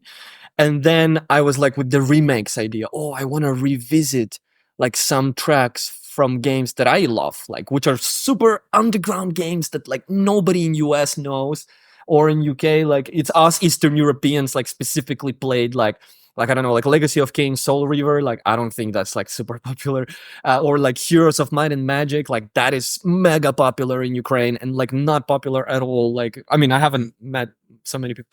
Warcraft 3, like everybody loves the World of Warcraft, but no, for me, I didn't play World of Warcraft so much. I played it also, but Warcraft 3 was my thing. Or like, and I started to revisit all this unknown shit, underground, like Myst, also like a very, I feel like it's a niche also, it's not your mainstream AAA games. It's like some games that just made their way to specifically Eastern Europe. I don't know. And then I started to do those remakes like roughly in that all same time while working in this main job. So that's like continuing. That's my. Let me know. Navigate me, Tyler, if I'm. No. I need to. It's cool. It's good. Man.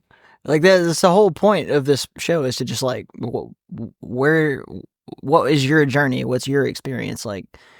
I think that it's really easy for people to get it in their own mind, like I'm not being very interesting or something like that. And then from my perspective, it's like nobody that I know except for you knows what it's like to go on this journey that you've been on. Like it sounds to you like your life, and that's normal. But most people who exist have not gone through all of these steps, bro. Like it's just not a thing.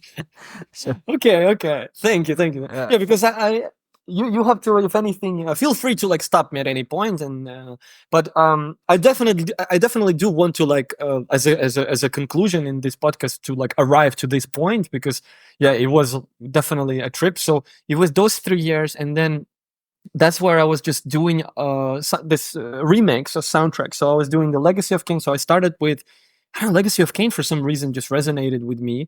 I mean, because it's like, I don't know, it was like these childhood games. They play like a big part. I don't know, in my inspiration and the soundtracks from them and stuff. And then Diablo was another big one. And so basically, I was like, okay, I want to do like a remake. And then that was 2016, and all of a sudden, that remake is like going good. And then I was like, wow, like there's some views, like people are checking it out. So my biggest Legacy of Kain remake to date has like 53,000 views, or like 54. The other one has like 45. Maybe it depends on what are you comparing, on which scale. On some scale, it's a lot. On some scale, it's small. But for me, it was insane. Like for me, it was crazy. Like I remember being just in shock from that. And then I was like, okay, I kind of carried on with doing these remakes, and I got obsessed with the idea to do like the Blood Omen. So Legacy of Kain has like 4 games: Blood Omen, Blood Omen 2, Soul Reaver, Soul Reaver 2, and then it has Defiance. So it has 5 games in the series, and I just wanted to remake the soundtrack for Soul Reaver games. And then I reached out to a team, dude. I was working with actually a Russian team. They're all from Russia, and we were working together on the remake of the like Blood Omen, the very first game. That was 2016, and that was like me remaking that soundtrack like 2016, 2017, and like one of my first experiences. Like I'm not paid anything, I'm just doing it just like that because I have my main job, and I'm just doing this to understand what's happening. The only paid project I had up until that point was the one I did in 2015 for a small game, and that's it. Like, but it was just all trying things out. And then yeah, and then and then it would just went in a spiral because it was the Blood Omen. After that, it was this. I started to look for a team that is remaking the original Soul Reaver game, and that's where I found Monica, which actually she's from Slovakia. Actually, you were just talking about Bratislava, and she's like actually just now. She was revealed as the director on the new Soul Reaver remaster, because the Soul Reaver is actually getting a remaster after like so many years, and it's coming out like already very soon. And actually, like we were working with her closely on remaking that original soundtrack from Soul Reaver, and like now she's the director. Like it's crazy, like how some things in life turn around, like literally, like I want to say 10 years later, because 2016 is when I started chatting with her, and now it's 2024, almost 2025, and like almost 10 years later, like she got that because she wanted to remake that game, and I wanted to make a soundtrack for it. If you love this show and you love supporting indie video games, please take a moment to check out In the Keep's upcoming Stellar Valkyrie. Built in the GZ Doom engine, this retro first-person shooter puts you in the universe of space bird bounty hunter Falca, who is on a mission to save his ex-girlfriend from the evil Black Star cult. Just type birdgame.space, that's BIRD game.space into your browser, hit enter, and smash that wishlist button.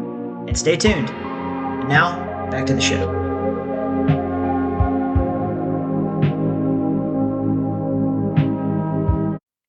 And then that was those 4 years, man. It was also a lot of production, just random production, like on the like really random stuff, like whatever comes to my mind. I was just doing stuff on the weekend, and then I started to like separate my sounds, and that was one thing that helped me a lot. When I told you earlier, like Kyle, Misko for me now is like specifically like for soundtracks, for games, for films, but it's like that soundtrack style. And then I did a lot of electronic music. I also started to dig. I didn't know electronic music a lot because I grew up on rock music, and that was my life. My life was all of those bands that I talked to you about. And then in 2016, like in New York, I come in, and the reason I transitioned into electronic music was because I was listening to Radiohead actually at the time, and then Tom York, the lead singer, described that in their last album, OK Computer, which was in 1999, like not the last album, but like at the time, their next album was Kid A, and that came out in 2000, and that had like a very, very different sound. And OK Computer, and they're like 2 or 3 years apart, I don't remember exactly. But then he said that he got inspired because he started listening to FX Twin and to Otecker. Otecker is like a British duo, and FX Twin is also like electronic guy. And then I was like, okay, that's interesting. And every time I listen to band, I love to listen to the whole discography. I like to go with the first album, second, third, and like that. I did the same with the FX Twin. Actually, was one of the first ones, and that like kind of coincided at the same time of me actually separating from the Tata music, from that Ukrainian studio, starting slowly. I was still Kyle Myers at the time. Like even my first cover on YouTube is Kyle Myers, so you can see that like it says there. But then that's same time I started to dig into electronic music, man, and then I just got consumed. Like I love electronic music. It's like, but it came way later. Like, but I was listening to Dead Mouse, like a lot of Dead Mouse. Boris Brescia, that one is incredible. He's from Germany. Like and all this like house and techno and wow, and I started to bring those elements also into my production as well. So that was cool. I don't know. I was like slowly shaping this sound. I don't know. Yeah. I get it. And it's interesting how you kind of got into video games from the perspective of like looking at lesser known things, like lesser known gems from maybe from the past or whatever. And then primarily now, I mean, the way that you break into this industry as a musician is going to be to work on indie games. Like you're not, Yeah. so many people like there. It's interesting because there are very few like famous rock star game composers. You know, there's like Mick Gordon, Andrew Hulshult, and then your AAA games have like symphonic soundtracks. You know, so they go hire a composer who's does other things that aren't just games, right? Yeah. And that kind of thing. And then so if you want to be, if someone said like I want to be a musician and I want to work in video games, I'd be like, well, you need to get as many indie clients as possible. That would be the first piece of advice I gave them. But from your perspective, like what was that kind of journey into it like? Like, did you know a target? Yeah, exactly. So that's a great one, man, because to be honest, I was like very, very much in the blind going into it. So for 4 years that I lived in New York, I always had the main job. So I was really just like doing these remakes. I was doing some side projects, like I worked on another game and stuff, but it was not ever done like super professionally. It was just me testing out the ground, seeing what's happening. And then it was one of the ideas is that I had a big life thing that happened in 2019. And I had a choice whether to keep staying in the United States or come back to Ukraine. And that's where I heavily was considering to actually return back to Ukraine for a short while. I never envisioned myself like living over there forever or anything like that since I was a kid. And then I was like, because I thought one thing is I could actually finish that. I don't know if you remember, but I started that second university in the first year didn't work out in that original university that my father paid for. And then I started to pay for this private university. And actually I wanted to have the degree because just to have it, like that's the thing also in Ukraine. So I was like, okay, I can finish my degree. And then one of the big selling points to come back was that, I can actually try to do this like full time, because I couldn't try it in New York. In New York, I had to do like $1,500, $2,000 just to like cover myself, because I mean, of course I could live for cheaper for sure. And I rented like a room for $400, like, and I could like live with, I don't know, 1,500 budget or something. But like at the time I wanted to like kind of, as I grow, my standards grow. Like, so now I want like a window in my room, and then like I want more things. And then that kind of place was like costing more, and kind of my life was really nice. But to have that, to keep going with that life, I had to keep it up at like 1,500, 2K, like just minimum, I had to keep it up there. And then I just couldn't know if I could deliver, like, and most likely I won't deliver doing it, like trying it with the music. So I was a bit trapped, and I was stuck also with the company. Like I couldn't work with other companies and stuff. So I was like, okay, actually going to Ukraine could like loosen my hands up a bit. And then in 2020, like 2019, end of 2019, we come back already with, now she's my wife, but like she was my girlfriend at the time. And then we got to talk about that too. Yeah. Go ahead. So yeah. And then we come back in October, and then we were figuring out where we're gonna live, because I lived 3 years in Ukraine, and I lived in all three parts of Ukraine, like all like eastern. Like I lived in Kharkiv 1 year, Kharkiv. I lived in Zhytomyr, and then I lived in Lviv. So that's Yeah, so basically that's the 3 years over there.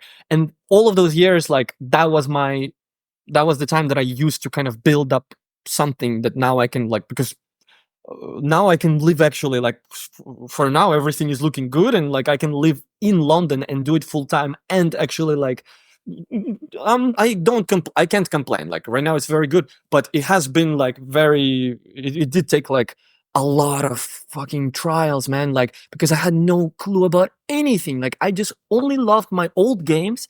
That's why I just do it, because I love my games. I love my old games. I love like this 2000 graphics. Like, I love the new graphics. It looks cool, but I have something special in my heart when I see these old games with their old graphics. Like, there's something cozy about it. And now the indie market is crazy, so like it's super big. So you can like now work on games that look like they're from 1999. I'm working actually on a game right now that looks like from 1999.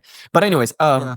and that's all, man. I didn't have any like idea about actually the industry or the music industry or the industry, like how much should I charge, have no clue. What are the rights, exclusive, non-exclusive, commercial license, distribution license. Like, it's insane. It's like, so it was a lot of mistakes, dude. It was like so many, I can think of so many mistakes. It was 2020, 2021, like those 2 years are full of projects where I was like making mistakes, and like where was like, of course, like not even talking about undercharging and stuff like that, but also in overall like giving away too many rights without really realizing it, like being like, because the people out there who, they're not gonna be like, you're new to this, let me help you and explain everything how it works here. Like, you're new to this, well, let me find a way that I can like use that you are ignorant, and maybe I can like.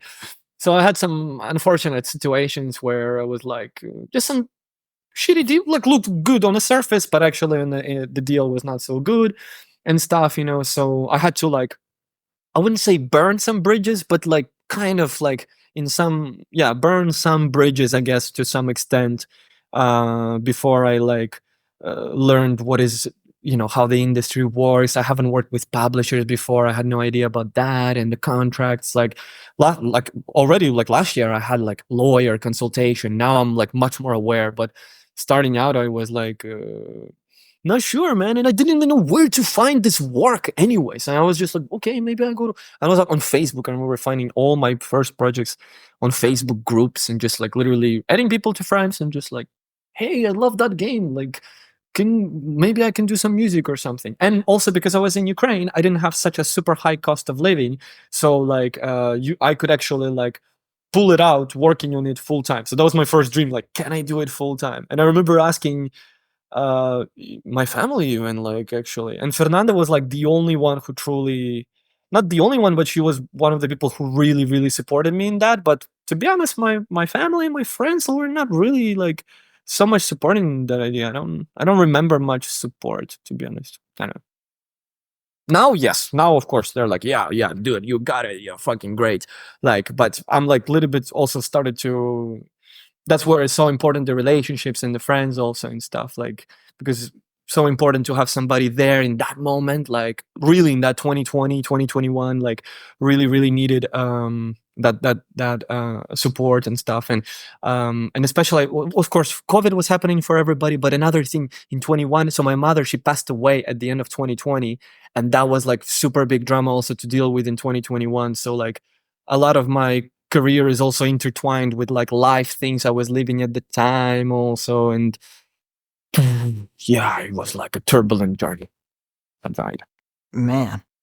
And okay, so where were you when the war started? So that was supposed to be the perfect year, because we had the first year in Kharkiv, which didn't quite work out because of like the COVID and other stuff. Then in Zhytomyr was with my family, and then 2022 we moved to Lviv, which was like our last year in Ukraine. We knew that it was like the last one because we wanted to come anyways ultimately to UK. Like, Fernanda has been dreaming about coming to London, also, and I also wanted to try here because I had my dosage, let's say it that way, of United States, and I wanted to try some new country. And then I was like, okay, let's go. And then we were living at the time in Lviv, and we just applied for a scholarship program to study in UK our master's degree for free. We didn't win, but that was the memory from that time. And then we just moved to our like amazing place. It was like our year in Lviv. We had the best place in the center. Like it was amazing conditions to have an amazing year. But yeah, for some reason that had to happen. This war, man. Yeah. So that was that was the whole 2022. So I was like the whole year in Ukraine. That whole war year, 2022. Then what was like the feeling on the ground? Like, what did you know, like what you were gonna do immediately, or did it take some adjustment to like kind of come up with a plan? Like, yeah. So my cousin, he's in the army, and he did tell me like I have to say I was advised to kind of like leave, if anything, like about a month before. Like so in February the war started, and my cousin, he's like in the army, and of course like who is there has connections and stuff, so he knew that something was coming up, and he said, look, if you can, like, do leave. So I was actually advised to leave, and Fernanda actually also really wanted to go, and we had a good opportunity to go to Poland. But I have to say, partly we actually partly didn't leave because of me, because I didn't believe, and also the environment didn't believe that this war will actually happen. They were like, because we already had the war, since 2014. So we already had it for some years. And so that's why it was already like a usual thing. Yes, the war, of course, like on the East, because that was already for since 2014, it was already 8 years of that. But then nobody thought that it will just like come to this point. And so, yeah, man, there was lots of feelings happening there, but like we stayed, then this war started, and then it was gradually. It was like 2 day. We thought it will be just 1 day, then 2 days, then 3 days. Then it started to prolong. Then we thought, okay, it's just gonna be a week. Okay, and then we have the martial law implemented right away. Like that doesn't allow the guys to leave, and everybody has to be like enrolled and stuff. And then, but the first couple of months were, I don't know, it was like we thought it's gonna be over sooner. So I thought like, okay, it's fine. Like, let's just wait it over here. And everything was comfortable. We just got the apartment. Like, it was just too soon to leave. Like, we just moved in, and this is supposed to be our break from like that big family drama that happened in 2021. And like, we just wanted to get a break, and before we go to keep hustling. And like that's where it started to continue. Like, it was like March, then it was April, then it was May. We made one big project, which was the Ukrainian folk album. That was like one kind of patriotic. I'm not really patriotic person in overall. Like for me, that's, I have like some of my own views and stuff. Like, but that moment I felt very, very like patriotic that I've never felt before. Like, and I was like, okay, I want to do something. And so that Ukrainian folk album is like definitely a big part of like that era. And that album actually very much resonates a lot with like what was happening in the time and how we were feeling. And it's like a 9 tracks that remix the folklore music, the Ukrainian folklore. And I think I sent it to you. I don't know if you had a chance to listen. Yep. Like, but it's good stuff. You know that one, yeah. It's like, it's just like, it's nothing like I've ever heard before. But on the other hand, it's like this. It sounds like, in my mind, like stereotypically, like, oh yeah, Eastern European folk music at the same time. It's really cool. Like, and I think one of the interesting things that I've seen, if there could be any good that came of this, and there isn't yet, but to some degree, like the kind of the unification of Ukraine as a nation, and like the embracing of like we have a culture, we have a an identity, and then a lot of artists, especially like yourself, and even like game designers. I mean, Stalker 2 just having come out was sort of a big thing. Yeah, right. But like this sort of rallying around the idea of being Ukrainian. And I don't know much at all other than, what friends like you tell me, but it does seem like it was sort of, interesting how I mean, a lot of people in Ukraine speak Russian and are ethnically, Yeah.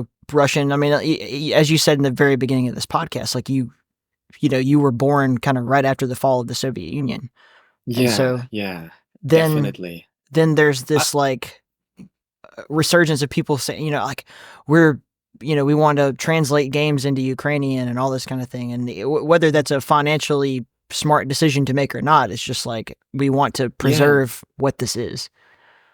Definitely, definitely. And you're right. Like, for example, even myself, my mother, she was like born in Russia, in Buryatia, which is like really far away. It's like Lake Baikal. And like she grew up mostly in Ukraine, but she was born there. And her side, like my grandmother, she like is like, yeah, she moved to Ukraine like in the 90s or something. But I don't know, the first 20 or 30 years of her life or 40 years, she was like over there and stuff.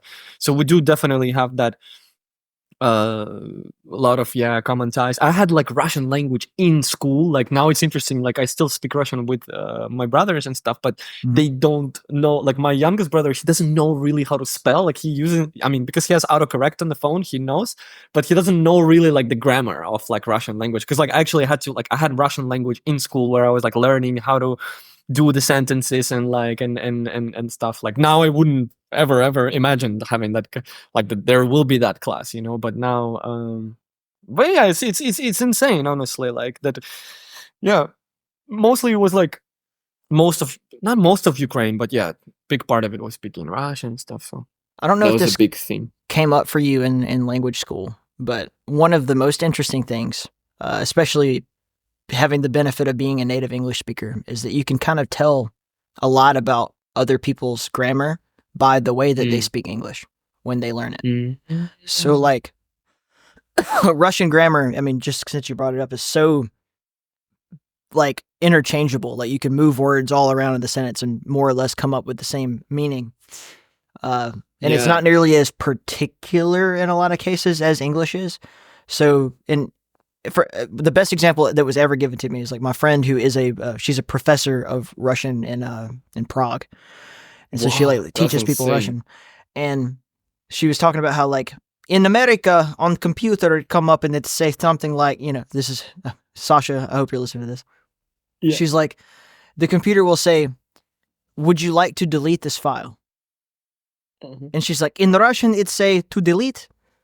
Why do you have all these polite words? It makes no sense. And I'm like, that's it's a perfect example of the difference between the two languages. Like, so Right, then I right. had this running joke with her like forever, where it's like anytime that she would say something, instead of me saying like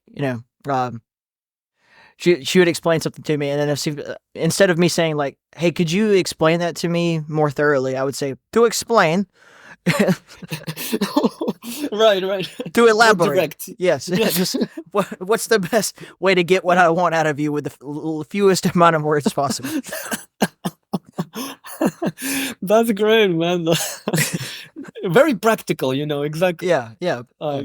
It's like It's like when the we're cold and we don't have anything to survive off of but potatoes and fucking vodka and beets. So we don't want to waste energy with all these fucking polite words. Get to the point. And I love dude, it's the same with the Soviet architecture. It's so practical also. It's like fuck it, doing all of these like gorgeous things and on all these like facades and build them for years. Let's just do like a nice, here you have the building, it's a box, it works, big box. Here you come in and like, and it's very practical, not only in the language. What do you need for a house? Toilet, you need water, you need a place to sleep. Okay. We make box, 40 of these fit in box. Da? Yeah. Exactly. Dude, that's awesome that you got that. That experience. So yeah, man. So that was my thing, and then we realized. So just to kind of like just to come back also to like just to return, just to say that like we realized at some point that it's not working out. The war is not being over. We still have to keep staying. I was doing like my soundtracks at that time. Like half of the time I was in the house. The other half of the time we went to the bunkers. Like we were in the shelters for some hours. Then you have to come back. Then like then it kind of chilled out. Then people stopped going already. Like it's like the first 3 months was like more intense. And every time we hear the sirens, we have to go to the bunker, and I have to like delay like like for example, the case of the Golden Idol soundtrack, like I wrote like pretty much that whole soundtrack like in these war times, in between like the alarms and electricity outages. We had like a very really like a tough schedule of electricity because it was different every day, and there were like 3 different groups that you could be in. So if you're in group 1 on Monday, your schedule is like 1 to 5 a.m. You don't have electricity. 5 to 9, you have electricity. 9 to 1, you might have, so 50-50. 1 to 5, you don't have. And we had like basically a schedule of electricity that we had to work around with, that we're both working online.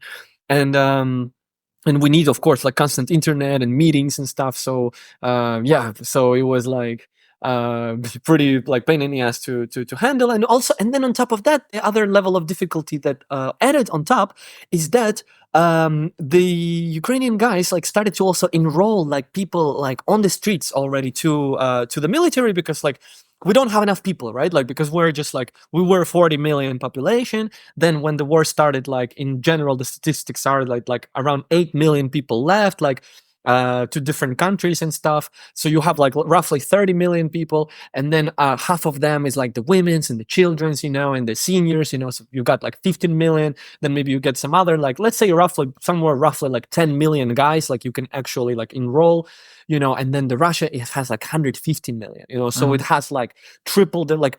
So it's like, it's no matter like even if we have like the most insane, it's like the 100 Spartans, you know, 300 Spartans against like, maybe you can withstand, okay, 2K, 3K people, 4K to be in a small group of 300, but like here it's just like super numbers. And yeah, and so the army was like started to like more actively enroll also, and like started to enroll people like on the streets, which wasn't up until that point, you know. So that was like the first 4 months were kind of fine, like of course aside from electricities and the boom, you know, going to the shelter, you know, sometimes and stuff. But it was our shelter was like across the streets, like, so it was.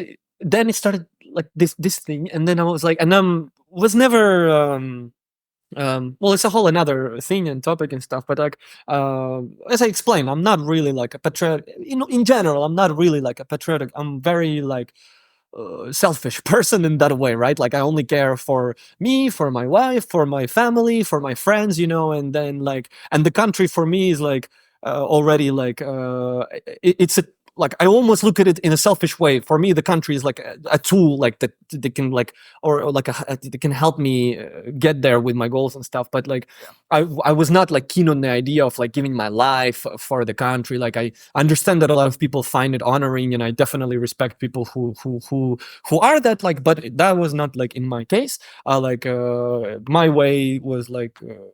I want to contribute to Ukrainian culture, and I believe it has a lot of like potential, but I have like my own creative way to kind of do it. But they're not interested in that. They don't want my creative input. They want my physical body. They are like, you know, shooting stuff. So like, let me put that in an American's perspective, because this is one of those things where like if I talk to people from other countries and then I talk to Americans and I talk to you about this exact same subject, every single American has a pretty healthy understanding of you're allowed to love your country and hate your government. So like, I totally understand the point of view of like, you care about your friends, your people, your family, you know, the general culture of Ukraine, and I'm not gonna fucking die for this government. You know, like what did the Ukrainian government ever do for me? Like, you know what I'm saying? Yeah. That's exactly it, man. Like, exactly. That's also another element here, is that it was also like, yes, dying for the country, like how they would put it, but also like it is also like the government and big part of it, it is also dying for like the decisions that, because I've been watching a lot of this stuff, man, politics and stuff, and it's all super shady. And then I also experienced with my father. My father was trying to be a politic, and he was like having very good chances to win an election, and you know, he was with the mafia, like, yeah, there was like some mafia coming with the previous guy, you know, and like threatening him and stuff like that. If you don't, you know, take out your application, we're gonna like, we know where you live and we know where like your family goes. Like, so I know that it's like very, like the politics is like super sketchy, and I don't want to know anyways. My world is like, the soundtracks, the video games, all of that. Like, I don't want to know that darkness, you know. And And I don't want to, yeah, and kind of, I don't know, I Well, just you're an want to. artist, man. You're supposed to create things, not destroy them. I mean, that's who you are, like in Hmm. your soul. In a lot of ways, it's not just your personality. It's like your spirit. Hmm. I mean, your instinct is to make things and create things, and that not to, shoot stuff or people. I don't think I think Yeah. that's a healthy way to look at it, because it's really interesting. Like the idea of like dying for your country is like I'm 6 year Air Force veteran, right? Hmm. Hmm. I don't think about it like if I had to like go to war and lay down my life for whatever reason. It's not I'm not dying for fucking Lockheed Martin and Dick Cheney's wallet, right? Like I'm Yeah. I'm, I'm dying for the idea of like protecting the American values or people in America, or all of the children who would then, I don't know, be eaten by the Russian war machine or taken over by China, or like that's Yeah. the a better way to think about it than just like I'm just gonna die because some politicians can't get along, or because they want money, or control of an oil Hmm. field, or whatever. Like I don't fucking care about that. Yeah, exactly. And then also it's like, what are they like? It was also very much like the opposite in a way of like, because we are like fighting also for the freedom and stuff. Like, I know again, it's like it's a tricky one, and I know people have different opinions, but it's just that it was strange that we're fighting like for the freedom and stuff. Yet, like we don't promote like the freedom of speech anyhow. Like in Ukraine, we actually had some kind of like, even before prior to war, there was some kind of little bit some little bit dictatorship vibes, to be honest. Again, maybe it's not nice to say, but some of the things and Mhm. stuff. So I'm also feeling that it's not for like, because for me I'm like humanist, right? Like I believe that like our like a self kind of perfection, and being good, and making sure everybody's good, and growing as a human being, and becoming spiritual, and reading. I believe in a lot of like self growth, and all of that. And I don't like, we don't align like with our opinions, like like even the way that I see Ukraine is like different. Like what I love about this culture is different from what is advertised, what I should love about that culture. Let's put it that way. Like the government has their own view of like what they feel like the patriot is, and which should be the reasons and stuff. But I have another reasons, and we're not like vibing like with the opinions there. So I don't know. It's something like, So like, you make your decision as the man to get the fuck yeah, out. And yeah. do you go directly to Montenegro, or? No, no. So it was a tough one. So it took me half a year to like make it basically to make it all possible.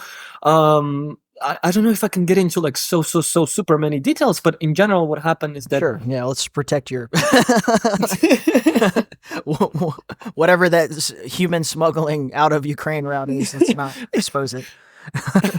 yeah, yeah, exactly. But that's what I'm saying. Like Yeah, exactly, it's like a strange thing and stuff. But it did take some tries, and it did take like different ways, and then it also did cost a lot of money. Like, do people also like, because it is also like a big business that opened, and there's people making like insane money on that. Also, like we're not insane, but like we're talking like easily like 5 grand, 10 grand, 15 grand. Like people pay like, and it's all dollars. Everybody wants euros. Nobody wants that grivna. Nobody is all about the cash and stuff. And like in a way, in our government also country, the way it works is like when you prohibit something, it's like just to create like a new way to do it, but just like now paying cash, basically. I don't know, in some in some laws, you can still do it, like, but just now it's like not legally allowed to do that, um so yeah, insane. Like you had to, not only you had to have like some like big savings, also you also had to be very, I would say honestly, it took a lot of balls to do it, man, because ultimately I was like really scared to do that whole thing, because you have to like pretend in some cases and stuff, and it's difficult to kind of pretend when you know that, like, if they find out that you are like pretending, like, then it can be really hardcore. So it was a tough one, man, for me. Maybe I'll share it someday, but it was a lot of tries, like 6 tries, and many hours in the line. The lines are very long, also, like they're like 5 hours, 7 hours.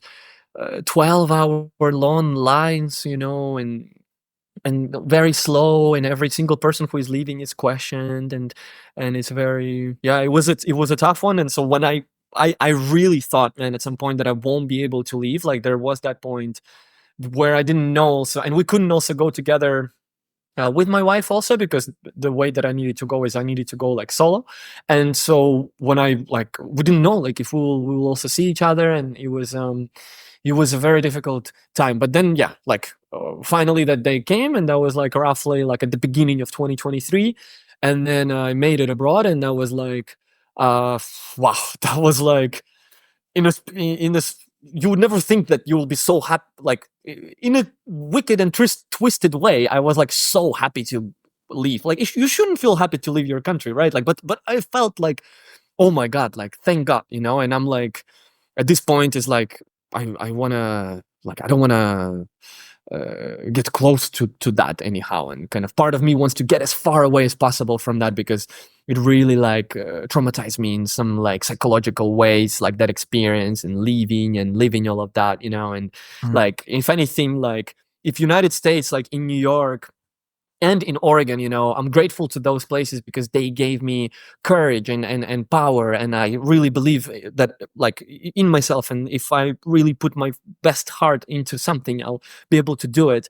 And if I just like completely came with bunch of armor, like level 60, like, I don't know, came with a bunch of armor to Ukraine, is like what I felt. To me, again, is my personal opinion. I know like my fellow guys like wouldn't support me in that way for sure. Like I have like misunderstandings with my people, unfortunately. But basically it kind of like I felt like more stripped away, like, and it was not only because of like, of course, the war, and it was the family thing, and just in general the situations I had to leave and stuff. So like it was like it was like taking out all of that armor, that epic shield and all of that. Like, so when I left, I felt like without anything. I just felt like starting once again, like building myself back up again. So for me, 2023, like beginning of 2023, is like a path to recovering my former self. I don't know, some quest line like that. Yeah. So I'm Yeah. gonna have to like do a little bit of mental gymnastics to get to the point I'm trying to get to. But so you and your wife managed to get out. Obviously, it's easier for her because she's not Mm. even a Ukrainian citizen and a leader. Yeah. Yeah, But exactly. so somehow or another, you got this Chilean woman into Ukraine in the first place. So I want to go back to kind of how did this whole thing come together? How did you two meet, and why does she care so much about you? Yeah. Right. That was insane, man. Like, Yeah. that was insane. That was incredible, honestly. Like that happened. So I think I told you earlier that about this guy Matthew, who was played a big part in my life because he encouraged me to go to this exchange program. So he came back to visit me in New York in 2017, roughly, and he just was obsessed with the idea to see the ball drop. He just really wanted to see the ball drop on Times Square, and he was willing to go to like far away extents to do it. And he Yeah. was like staying at my place. He stayed for like 2 weeks.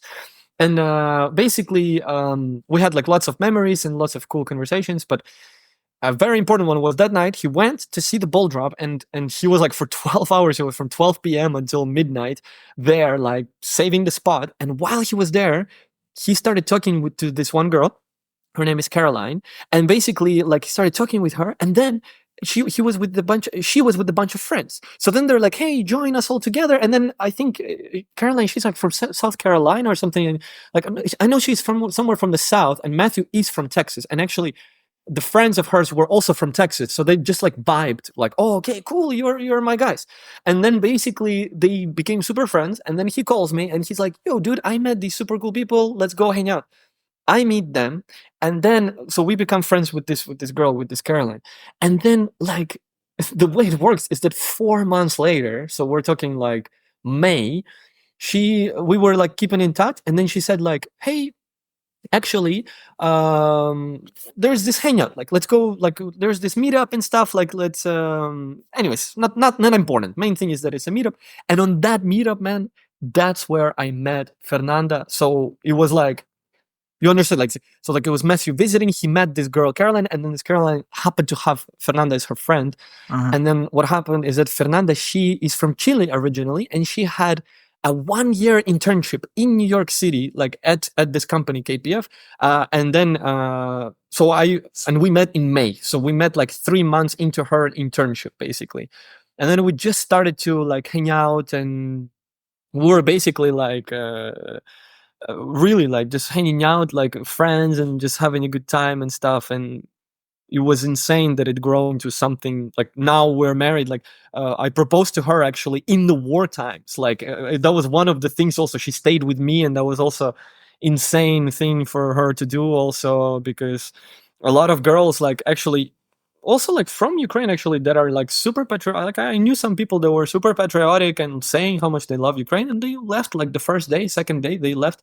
And then and Fernanda, she was receiving messages from Chilean government, because the Chilean government just wanted to save Chileans, not Ukrainians, and they were like, many people were telling her like, leave this guy, get out of there, like it's not safe and Yeah. stuff. And yeah, so we just, yeah, it started in 2018, and then like now it's great. The reason we came to Ukraine together was because she wanted to come here to UK because we wanted to do the master's program, and then that's why we came to Ukraine, because that would give us the time to prepare for UK, and that's why Ukraine would seemed like a good decision also, because my father could get her a visa so she could stay for a longer time. Like we wanted to do 2 years, so 2 years to prepare and to do it. And then already actually in 2021 she already started to apply for this scholarship program. So it was just and then she got into this, like I didn't mean for her to experience this like family things, like, but I've been like feeling so mega blessed, I don't know, in that way to get to know her. It's insane, honestly. Yeah. Yeah, I remember there's like probably the day that I met you, but we were just kind of talking casually about this. And it sounded to me at the time like you were basically kind of in a rush to get hitched when you were in the States. And then Yeah, exactly. Because that was my way. So that was one thing I was looking for. One of the ways that I could stay like longer in United States would be like, of course, if I marry like somebody from United States. So I also had definitely like, so one of the like with the throughout throughout my 3 year my 4 years over there, I was like looking for a relationship like with somebody from US, like specifically, and I had actually one for like a year and stuff, like, but I don't know why, man, it just was never working out, because I was not looking for like the hookups. Let's put like the hookups were like straightforward to find, but I was looking for like actually building the relationship, and I really wanted to like go and explore and grow together and all of those things, like where like for me the relationship is like where these two ambitious people that are like willing to get places, and we are helping each other to get there. Like it's almost like a union, like together we help each other to get there, and we support each other along the way. Like, and she's supported me like insanely on my path also, like, and I also, of course, well, that's one thing I feel bad about, is that she had to like go away from architecture for some time, because in Ukraine you couldn't really do architecture so much full time and stuff. But like, hey, in a few years there's going to be a lot of demand for architects in Ukraine. yeah, well, that's why I don't know, we'll see how it goes and stuff, like, but yeah, that's the thing. And I was looking, and that was also my way. So when this girl in common that we know, she was inviting me, I was with that intent in my mind. Oh, I will meet like some of her friends and stuff, and I was like potentially looking for a relationship. But when we met each other with Fernanda, we're like almost like still thinking, oh, okay, like we're just like casually hanging out, really like just there for the good times to hang out, and then maybe go like on some, and then we started to do like some small things, like some short travels and stuff, and it was like this very very casual relationship, like that started to like couple of months later to grow into something like, wait a second, like this is really really awesome. And that's where I came to a decision that if I needed to stay in US longer, because I couldn't anymore do the job, I was really sick of the work. I loved it at the first year, 2 years, but then after that I really got sick of it. And then it was like, for me, the way to stay would be like, I thought like, if anything, to get married, or But then I thought like, no, like I don't want to give this up because what we had building with her was so good that I was like, no, it's okay. If I'm meant to live in United States, like if I'm meant to live there, some other way will come up. Like I believe in that, you know. And I couldn't do it because you could do it also for the money. You can also pay to do it in US for the money and stuff. But it was not even about that. I was afraid to like to do it in a fake way. I was actually trying to do it for real. And interesting how it's all turned out. Like it's interesting. Yeah, I think that that's a really interesting thing about love is like you mentioned even like just, not being into the hookup thing and you're like really looking for something that meaningful. Whatever happened to the good old days when computer role playing games spent more time telling great stories than stressing you out with season passes and needless grinding? Call of Ragnar is our effort to bring back the best in RPGs. Play in the immersive world as two friends adventure into a murder mystery that lands them in the middle of a battle between gods. Head over to callofseregnar.com. That's call of SAREGNAR.com for more info. And be sure to wishlist on Steam.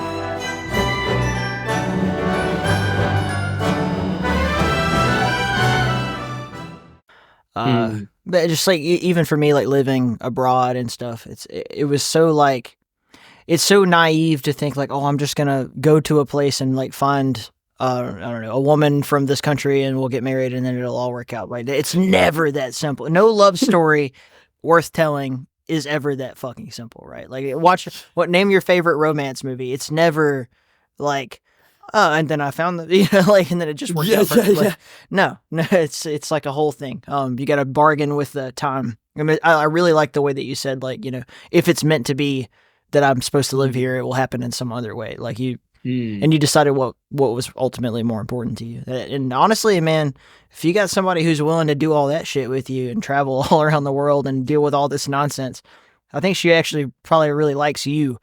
Yeah. Not a lot of architects out there looking for a starving artist. Yeah, man. Yeah. No, exactly, man. It is because it is truly like what we hope. Of course, it is like truly like love, like truly in its way, and it's like. And I don't know, and it's been wonderful. I mean, I just got back from Chile trip, which was like the first time me meeting her family. Like we've been 6 years together, and then we got married. We just recently celebrated 2 years also since we married, so that was awesome. That was great, yeah. And then it was her birthday also, so it was nice, and I got to know also her family and everything, and so I got to go to Chile and stuff. And what was and Chile I don't know, like what's it like there? I've never been. Wow, man, the South America is insane. It was my first time visiting, but it was the thing is that I didn't get to do so much sightseeing. The biggest focus of this was anyways to meet her family, so it's more like her family, and everything was great, and I was super welcome and feeling good. But the thing is that with the travel, I did do some traveling around, but not so much. And well, Chile is super gorgeous because it's like next to the Andes Mountains. It has like super epic entrance when you fly from Argentina. Like you are entering through mountains and mountains. I love mountains, and in Ukraine we don't really have we have Carpathian mountains, but they're not the same as the Andes. Mm-hmm. And so yeah, that was fucking amazing going into the country. And then it was summertime there because they are like seasons are switched. Yeah, and then basically we were like for 2 weeks basically staying, and then we did get to do some sightseeing like in Santiago, like in the center. And then we went to the beach, also to the ocean, to Viña del Mar, so that was nice. I mean, it's super beautiful. I've heard many times that I'm very heavily advised to go to south of Chile because there's a lot of like nature and beautiful stuff there. But yeah, man, so it was super cool city. The only thing about South America in general is that you do have to be kind of like cautious. You have to be like street smart because especially like for me, who is like the blonde guy, like I super stand out as a foreigner in that way. And then if I'm with the English and stuff, like you want to be kind of like more cautious. Again, it's not like Chile, if anything, is like the like one of the best, like, and like, let's say, touristy friendly to be visiting. Like, I don't imagine to go to uh I don't know, other places, but be not knowing Spanish fluently. I mean, like, just coming in as a foreigner completely. So that was the only thing, is that you do kind of want to be like cautious, like, with your stuff. You don't want to have your phone out, and stuff like. So that was one aspect that, like, that was like that. But other than that, is like, man, it's like such a big difference. Also, coming to Fernanda's family was such a direct comparison to my family, and how I felt super welcome where she didn't feel so welcome, like in my family, because also our people are more complicated to talk with foreigners, and we have people who are just afraid to speak with foreigners and stuff. And she felt very isolated at times, like. And also, being in Ukraine with her those 3 years gave me such a perspective also about our, like, Eastern European Slavic culture from, like, the foreigner's perspective. And it's been so important to, like, I don't know, it was very cool. And then coming to Chile, like, they're very warm people, are very welcoming, and overall, like, I find it very, like, you just want to, like, even if I don't speak the same, if we don't speak the language, man. I was in the tables, I was in family tables with like 10 people around me, and they always try to include me, and everybody's super nice. And I don't know, I had a good time, if anything, for that concept. So, Yeah. of all the different places that you've been and lived, I imagine especially because you're born where you were born, the food difference has got to be insane, like for your stomach and your taste buds. Yeah. Absolutely, man. Yeah. Actually, I don't know why is there the chili peppers.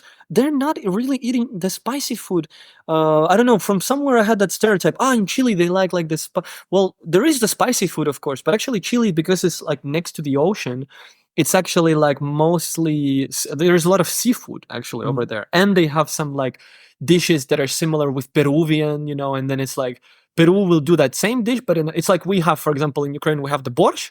But then, like, for example, I also know people like in Russia, like that live like super far away near Japan, and they also have borscht, but they have some other recipe for it. And other guys I know who live like in central Russia, and they have another recipe for it. So it's like we would have like different recipes for, and they will also have that same thing where you would have a dish, and then Peru will do it that way, and Chile will do it that way, and then Bolivia will do it some other way. But yeah, the food has been so, like, I've been pretty friendly. Like, I think my body was fine with that. I don't remember having any adventures there, but it was good. It was good. It was seafood, so it was. I like that. And now you're in the UK, so it's like Sunday roast. Yeah. With my beans, with English dude, beans. I fucking love an English breakfast so much, dude. My wife had a dream the other day. She's like, I dreamed that we ended up moving to the United Kingdom. And I was like, I doubt that, but honestly, like, there's worse places. Like, I really, really love England. That's cool, man. No, like, that was one thing we're talking about, this Ukraine thing. And I will say one positive experience is that this opportunity right now to be here for 3 years. I have a 3 years visa now, and I can extend it for another 2 years. I can be like basically 5 years living in the UK. Like, that would have been impossible, because before the conflict, I told you we were trying to do the scholarship to come here, and it was very tough. Like, but it was like, but it was it was difficult, because it was difficult to come, because it was difficult, the scholarship, there's of course a lot of competition and stuff, and then, or you do like the visa, but then to get a company they'll sponsor you the visa, it's pretty tricky. So the chance to, like, that's one thing, is that because like of this war, there was this program created, like, it's called like Homes for Ukraine. The only condition is that you have to find a host family in UK that is like willing to host you, and that is like pretty much pure charity in UK, because in Europe, if you host Ukrainians, you get some like money from the government. You can get like, I don't know, 800, 900 euros, so you could look at it from like monetary, I guess, perspective for some people. But here it's like pure charity. You, like, as a host family, you don't really get nothing. You just really like are going through a bunch of checkups, and I'm so extremely grateful to our host family that it was like willing to do all of that. Yeah. And we were researching and asking everybody, and then a friend of another friend has a cousin, and then this cousin has to happen to live in, again, another crazy. But again, maybe it's the manifestation. We were dreaming about London. I remember that New Year in Lviv, in Ukraine, that we met with Fernanda, like when I was supposed to be already abroad, but we didn't. So my plan changed also because I was half a year preparing to leave one way, and then I did it and it didn't work. And then in like 2 weeks, I had to come up with a new way to go out, like very quickly. And then we meet that New Year, and we were I remember it was like a tough new year for us meeting the 2023 right now, 2022 to 23. And then we saw the London New Year, which was like 2 hours later or something. And we're like, oh, we were really, I feel like we manifested England, man, because we've been like talking about it so much. And then we talk with our friends, and then this host family, we made a video also for them, like explaining who we are.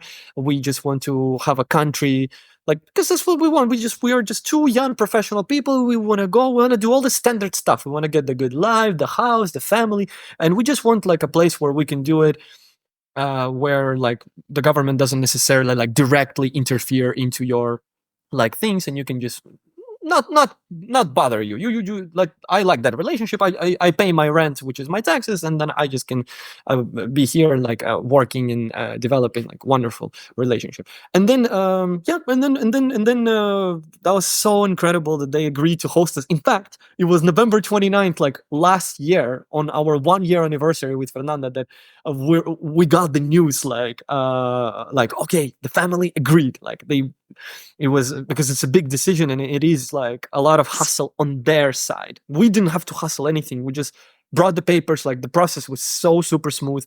And then like they, on the other hand side, they had an officer visit their house. They had to make sure they have a dedicated room. They had to like they worked hard to help us, and it was we're meeting up next weekend, so we keep in touch with them. It's awesome.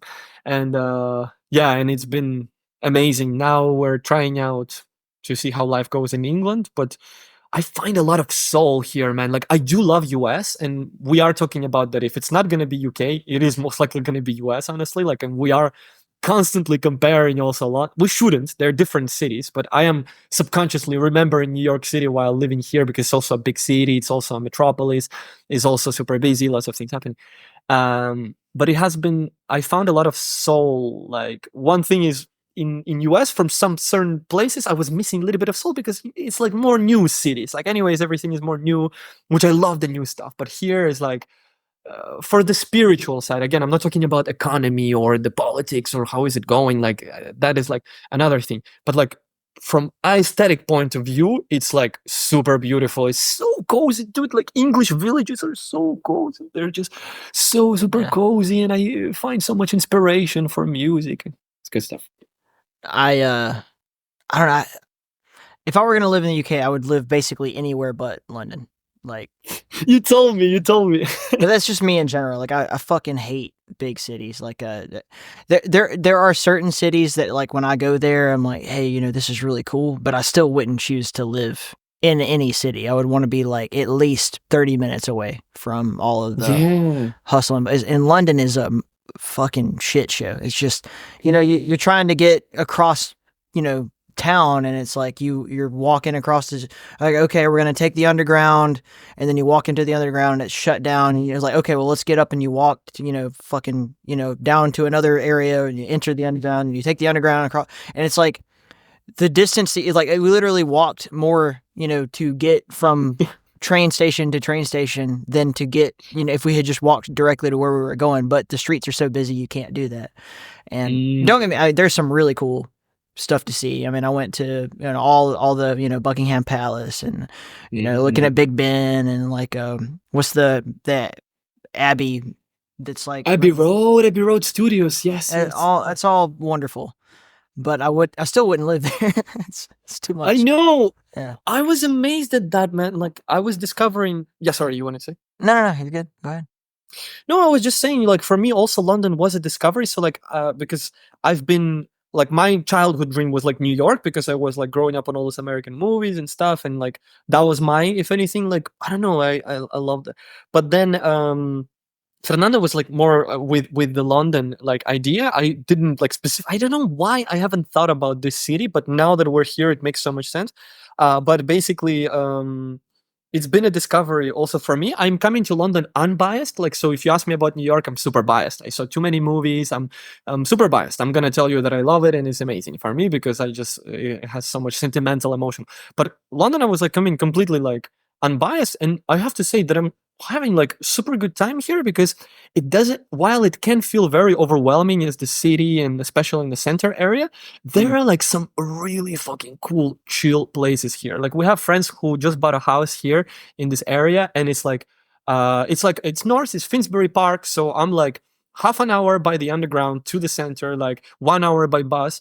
But like I go here like into the parks, and it's like and because most of London is like 2-story buildings, 3-story buildings, it's not very tall, so you always feel the presence of sky. It's always there, and I don't know, it just can feel very, very chill. Like I've been in extremely chill places in London, and I'm like, wait a second, like I'm still here. Like that's crazy, like because it's 32 boroughs. You know, it's insane. It's so many boroughs, and every borough you live in is gonna shape also your reality. Like, and also things change. Like where we are is like good stuff, but then if you like go, I don't know, half an hour that direction, okay, or 1 hour that direction, okay, it gets a bit more suspicious, you know, and then you go, you know, so it also depends on the area also as well. So Yeah. I don't know, but it's cool.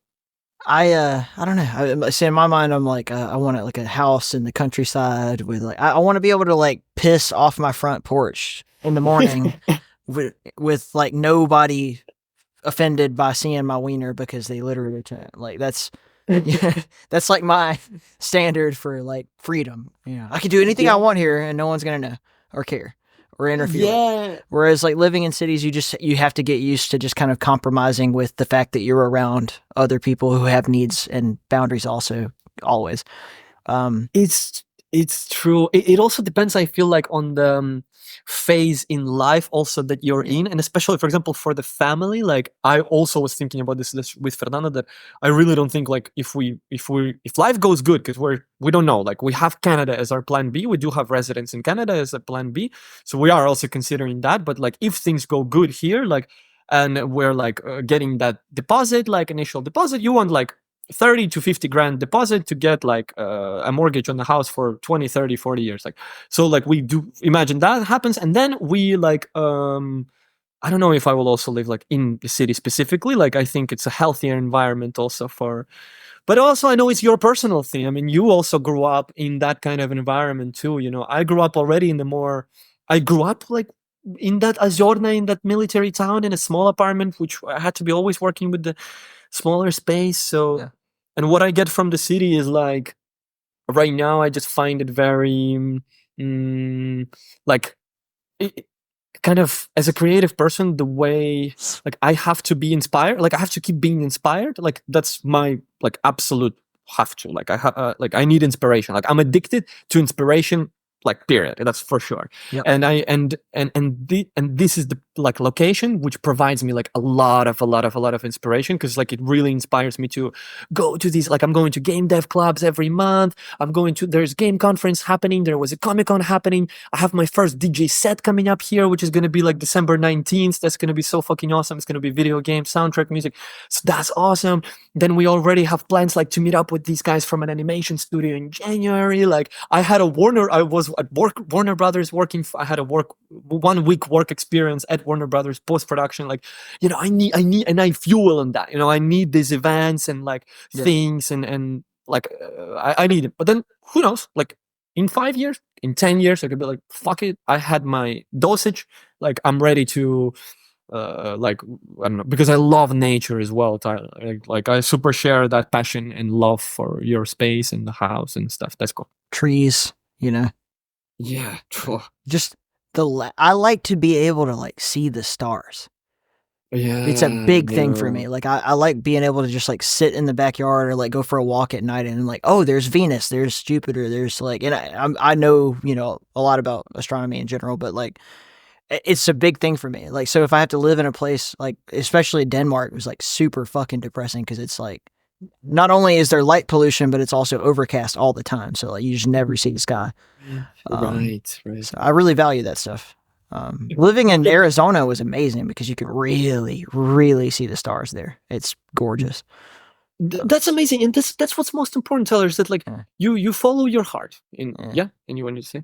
No, I'm just agreeing with you. No, I completely. By the way, here there is also some overcast. Like it's not as hardcore as in Denmark, but I have to say that I'm testing it. But the summer has been really nice because I've been like so skeptical. Everybody's like, "You're gonna hate it. The weather sucks and it's cloudy every day." But actually, again, I'm just talking about my specific experience and my specific year of 2024.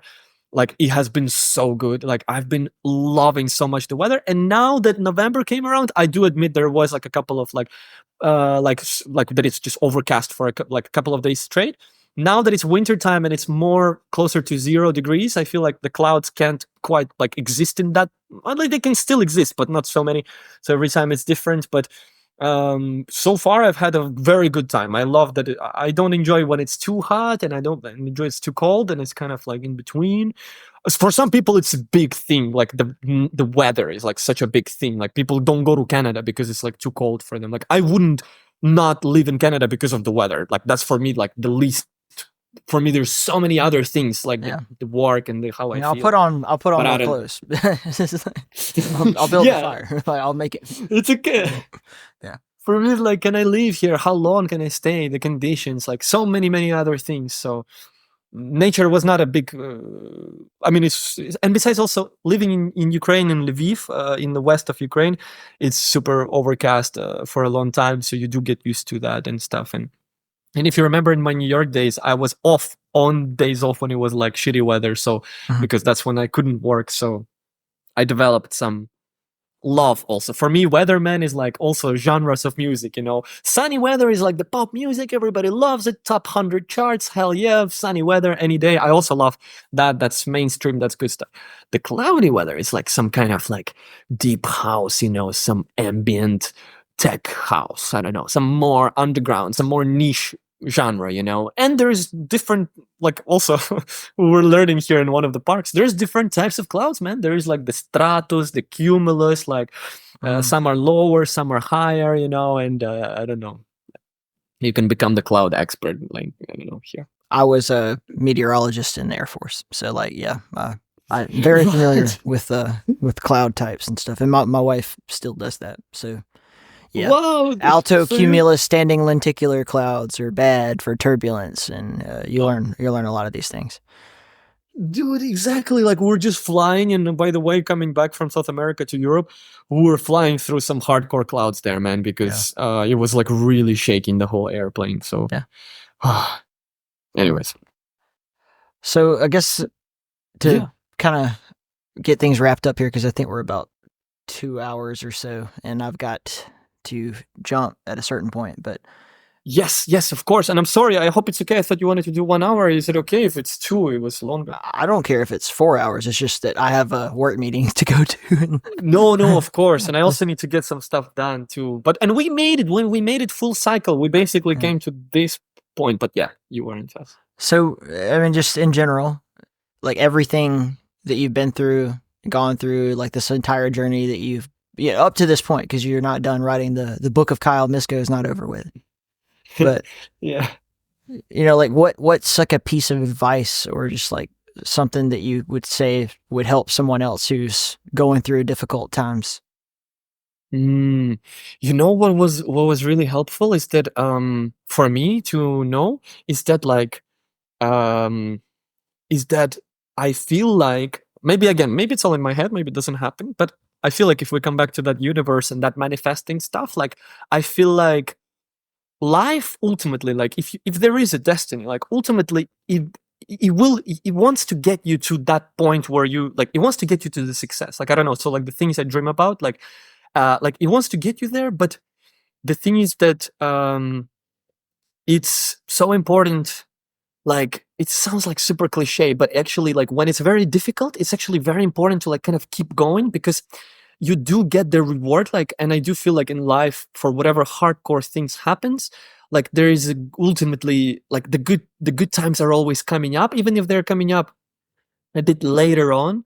So I don't know, I feel like in life in general, whatever like sensible goal you set for yourself, if you just like continue persisting to get really, really, really good at this. It's like an inspiration figure for me at some point. It was, maybe some people don't like this guy, but Gordon Ramsay, and he inspired me in a way that not, of course, like he's very, of course, extroverted and stuff, but what I took out is that he's the master of both. For example, he's the master of the kitchen and he's master of the restaurant. So he knows all of the knives. He knows which knife to use for which kind of meat. He knows like which kind of food goes. So he knows very well the kitchen. So in the music world, that translates into like really knowing your equipment and really knowing the genres and really having that proficiency, like as a professional, like in that, like composition or whatever it is, or copy paste like any art over here, like anything. And then second is he knew the restaurant, so he knew like that it's how much it costs the rental over there, how much is the space, who are the clients, how many clients he can expect, in depending on which area, which kind of clients will come in. Cuban restaurant will do good here because there is, I don't know, a lot of people from Central America living here, like whatever, like understanding like the business of it. So it's like, so ultimately, I think that's what you want. Like you want to, like as a person who is pursuing something, you want to like understand both of those aspects. Like, let's say the left side of the brain and the right side of the brain, the creative side and the technical. Like, so, and then I feel like if you're like going and pursuing that, and you're really like, even in the shitty moments, like keep it going, like because that's when it's difficult, because everybody wants to be there for success, but nobody wants, like, what about the tough times, like that's the real test. Like, and actually the tough times, like the shitty times you're going to have, like in your career, like actually I believe they're like more important than like the success. Because if you think about it, like what can you anyways learn on success? Like not so much, right? You succeeded, so you did everything well, so there's not much to learn. But like kind of like look at it in a way that, like, for sure, like to do what you really want to do and to make money on it, like that's gonna be a tough battle for sure. Like, so of course, like that battle, like it's gonna be a tough one, but also like persistence. I don't know, man, and just going in that direction, and trying to trying to build your environment that also supports that. Like that's why I was explaining, like the partner is very important. The partner super influences your perspective. You visit a new place and your partner says, "Oh, what a shitty place," and you're like, "Oh, well, it's kind of shitty." Or your partner says, "Oh, it's an amazing place," and you're like, "Yeah, it's an amazing place." So like the partner very much influences that. And then if you are looking for that, like understanding that friends super much matter. Again, like if the friends are just like chilling out and like it's good, like you also want to chill out. If they're like I've been like working towards surrounding myself with like very like inspirational people. You, Tyler, is also one of those people that inspires me, like, and I want to like keep rolling also, thanks to you, man. So it's like you actually super much helped me and support me, like last year when it was also like, that was a really tough time, like leaving Ukraine and then looking for a new home. We lived in Montenegro because we couldn't stay in EU because, anyways, another bullshit story. So, but then anyways, like it was really important. Then the friends, and then that job, and then that location, I don't know. So like now here, like in London, what I like specifically, and in New York also, and like that's what I love personally about the big cities. Like not everybody can have their own thing, but like for me, it definitely inspires me seeing actually a lot of people doing very good. Like I'm knowing people who are like buying houses like in London or in the area, and like and are getting, and I'm like, okay, I also want that. I don't know. So kind of going towards your goal, and then while trying to be mindful of those things. I don't know. Nobody says that you have to, like, at some points in life you can only have the job good and then not the other ones, or just the location is good, or the partner is great but the job sucks. Maybe the job is great, the partner is great, the friends suck, and the location sucks. Maybe the location is amazing and everything else sucks. So, but I don't know. Like that's really it, I think. And then it will happen. And then the universe is like, okay, dude, I see you putting the effort. I think it should work out, but I don't know. What do you think, Tyler? I don't know. I think that I mean, everybody has a different path and a different way of looking at it, but I mean, your way of dealing with problems has obviously gotten you as far as you have. I mean, there's a lot of people from the same town as you, or the same background, or similar, in a different place or whatever, and me too, who could be faced with exactly the same challenges and maybe succeed in a completely different way or not make it out. Yeah. And Yeah. so whatever it is, I mean, to be like really general about it instead of like very specific advice, like do this, do this, do this. It should be like, I would say, be open minded and hopefully believe that the you kind of started off your piece of advice with something similar to this, but like that when you're going through something that's really difficult, right? The reward or the payoff is directly proportionate to the sacrifice. That's not true in every aspect of life, but like overall, it seems to be. Hmm. Oh man, yeah, I'm with you also over there. Yeah. It's and one thing I will say that also helped me a lot. That's the last thing I will add is that about these two aspects is like of course the persistence and stuff and keeping doing something about it, not only dreaming about it, of course, and doing mini steps, but also like I have to say what helped me a lot, man, is that like I really love the life, like I really, really genuinely like super appreciate it, and I got that from my grandmother, from my mother, like directly because they are people who like really, really loved life, and since when I was a kid. I was like really as much as possible like appreciating like every single day because I know that for us to like be born is like for us to be like even born here and to be on this like earth and living, it's like insane fucking chance, honestly, because for birth to happen in 9 months, it's like it's insane. Like so many things, millions of things have to happen, and I even kind of took a step further, and I was like, fuck, like for us to live, like the sun has to be in space and it has to be shining, and then the earth has to be spinning all the time if it stops at least for a second, and so many like chemical like nature elements like that take for us to be alive, and then you add on top of that the layer of like the human existing, meaning the heart has to beat. I remember when I was a kid and I realized the heart has to keep beating for like 80, 90 years, holy shit, like, and then like of course then your organs, I don't know, start to wear out and stuff because and it has to keep beating, it has to keep working, so I'm like very, very, very grateful like to life. And I also realized that actually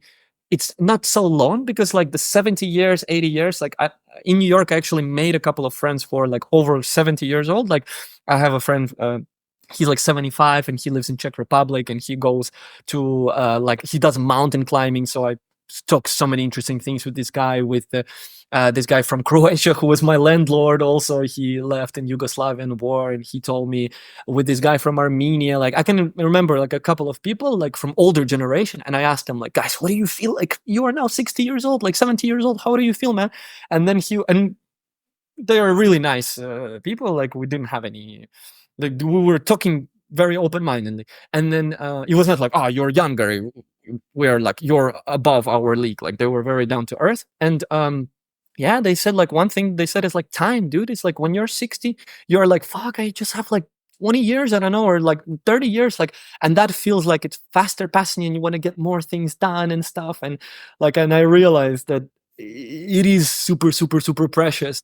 And in my down times when I can't find the fuel to keep persisting on something, like on the path like of the work, I find my fuel like trying to remember that as much as I can, like that those conversations I had with them, and that like essential just like love for the life and everything, every day we breathe, and that's incredible. And the trees have to exist to give oxygen, and like so many things have to happen. And yeah, man, so that's great. And in Maine, in US, I met a couple of like friendly spiritual friends also, and we also talked a lot about, yeah, that it's super rare and it's amazing to live the life. So yeah, man, that's cool. Like, let's do it. I don't know what is there, like afterlife, many universes, whichever. Like, there's many ideas on what happens after. But the only thing, and I don't care. Like, some people are like, "Oh, this is Matrix. This is simulation. You live in Matrix." Like, for me, it doesn't matter. For me, a Matrix simulation. Like, all I know is that like I for sure got this life, like this reality. And if it's a Matrix or not Matrix, we wake up in some other world. Like, that is for me right for now is irrelevant because I don't know what's over there, and all I can do is just like make the best from what I have like right now in my life. And I just only know that I can like keep waking up. Like, now I know my body is good. My heart, like I hope, fingers crossed, everything keeps going and I can get to the old age and then finish that cycle over there. So that's another thing, Tyler. Yeah. Well, that's awesome, man. I really appreciate all the time and just hearing your story. I hope that it inspires other people. So let's just put it out into the world and see what happens.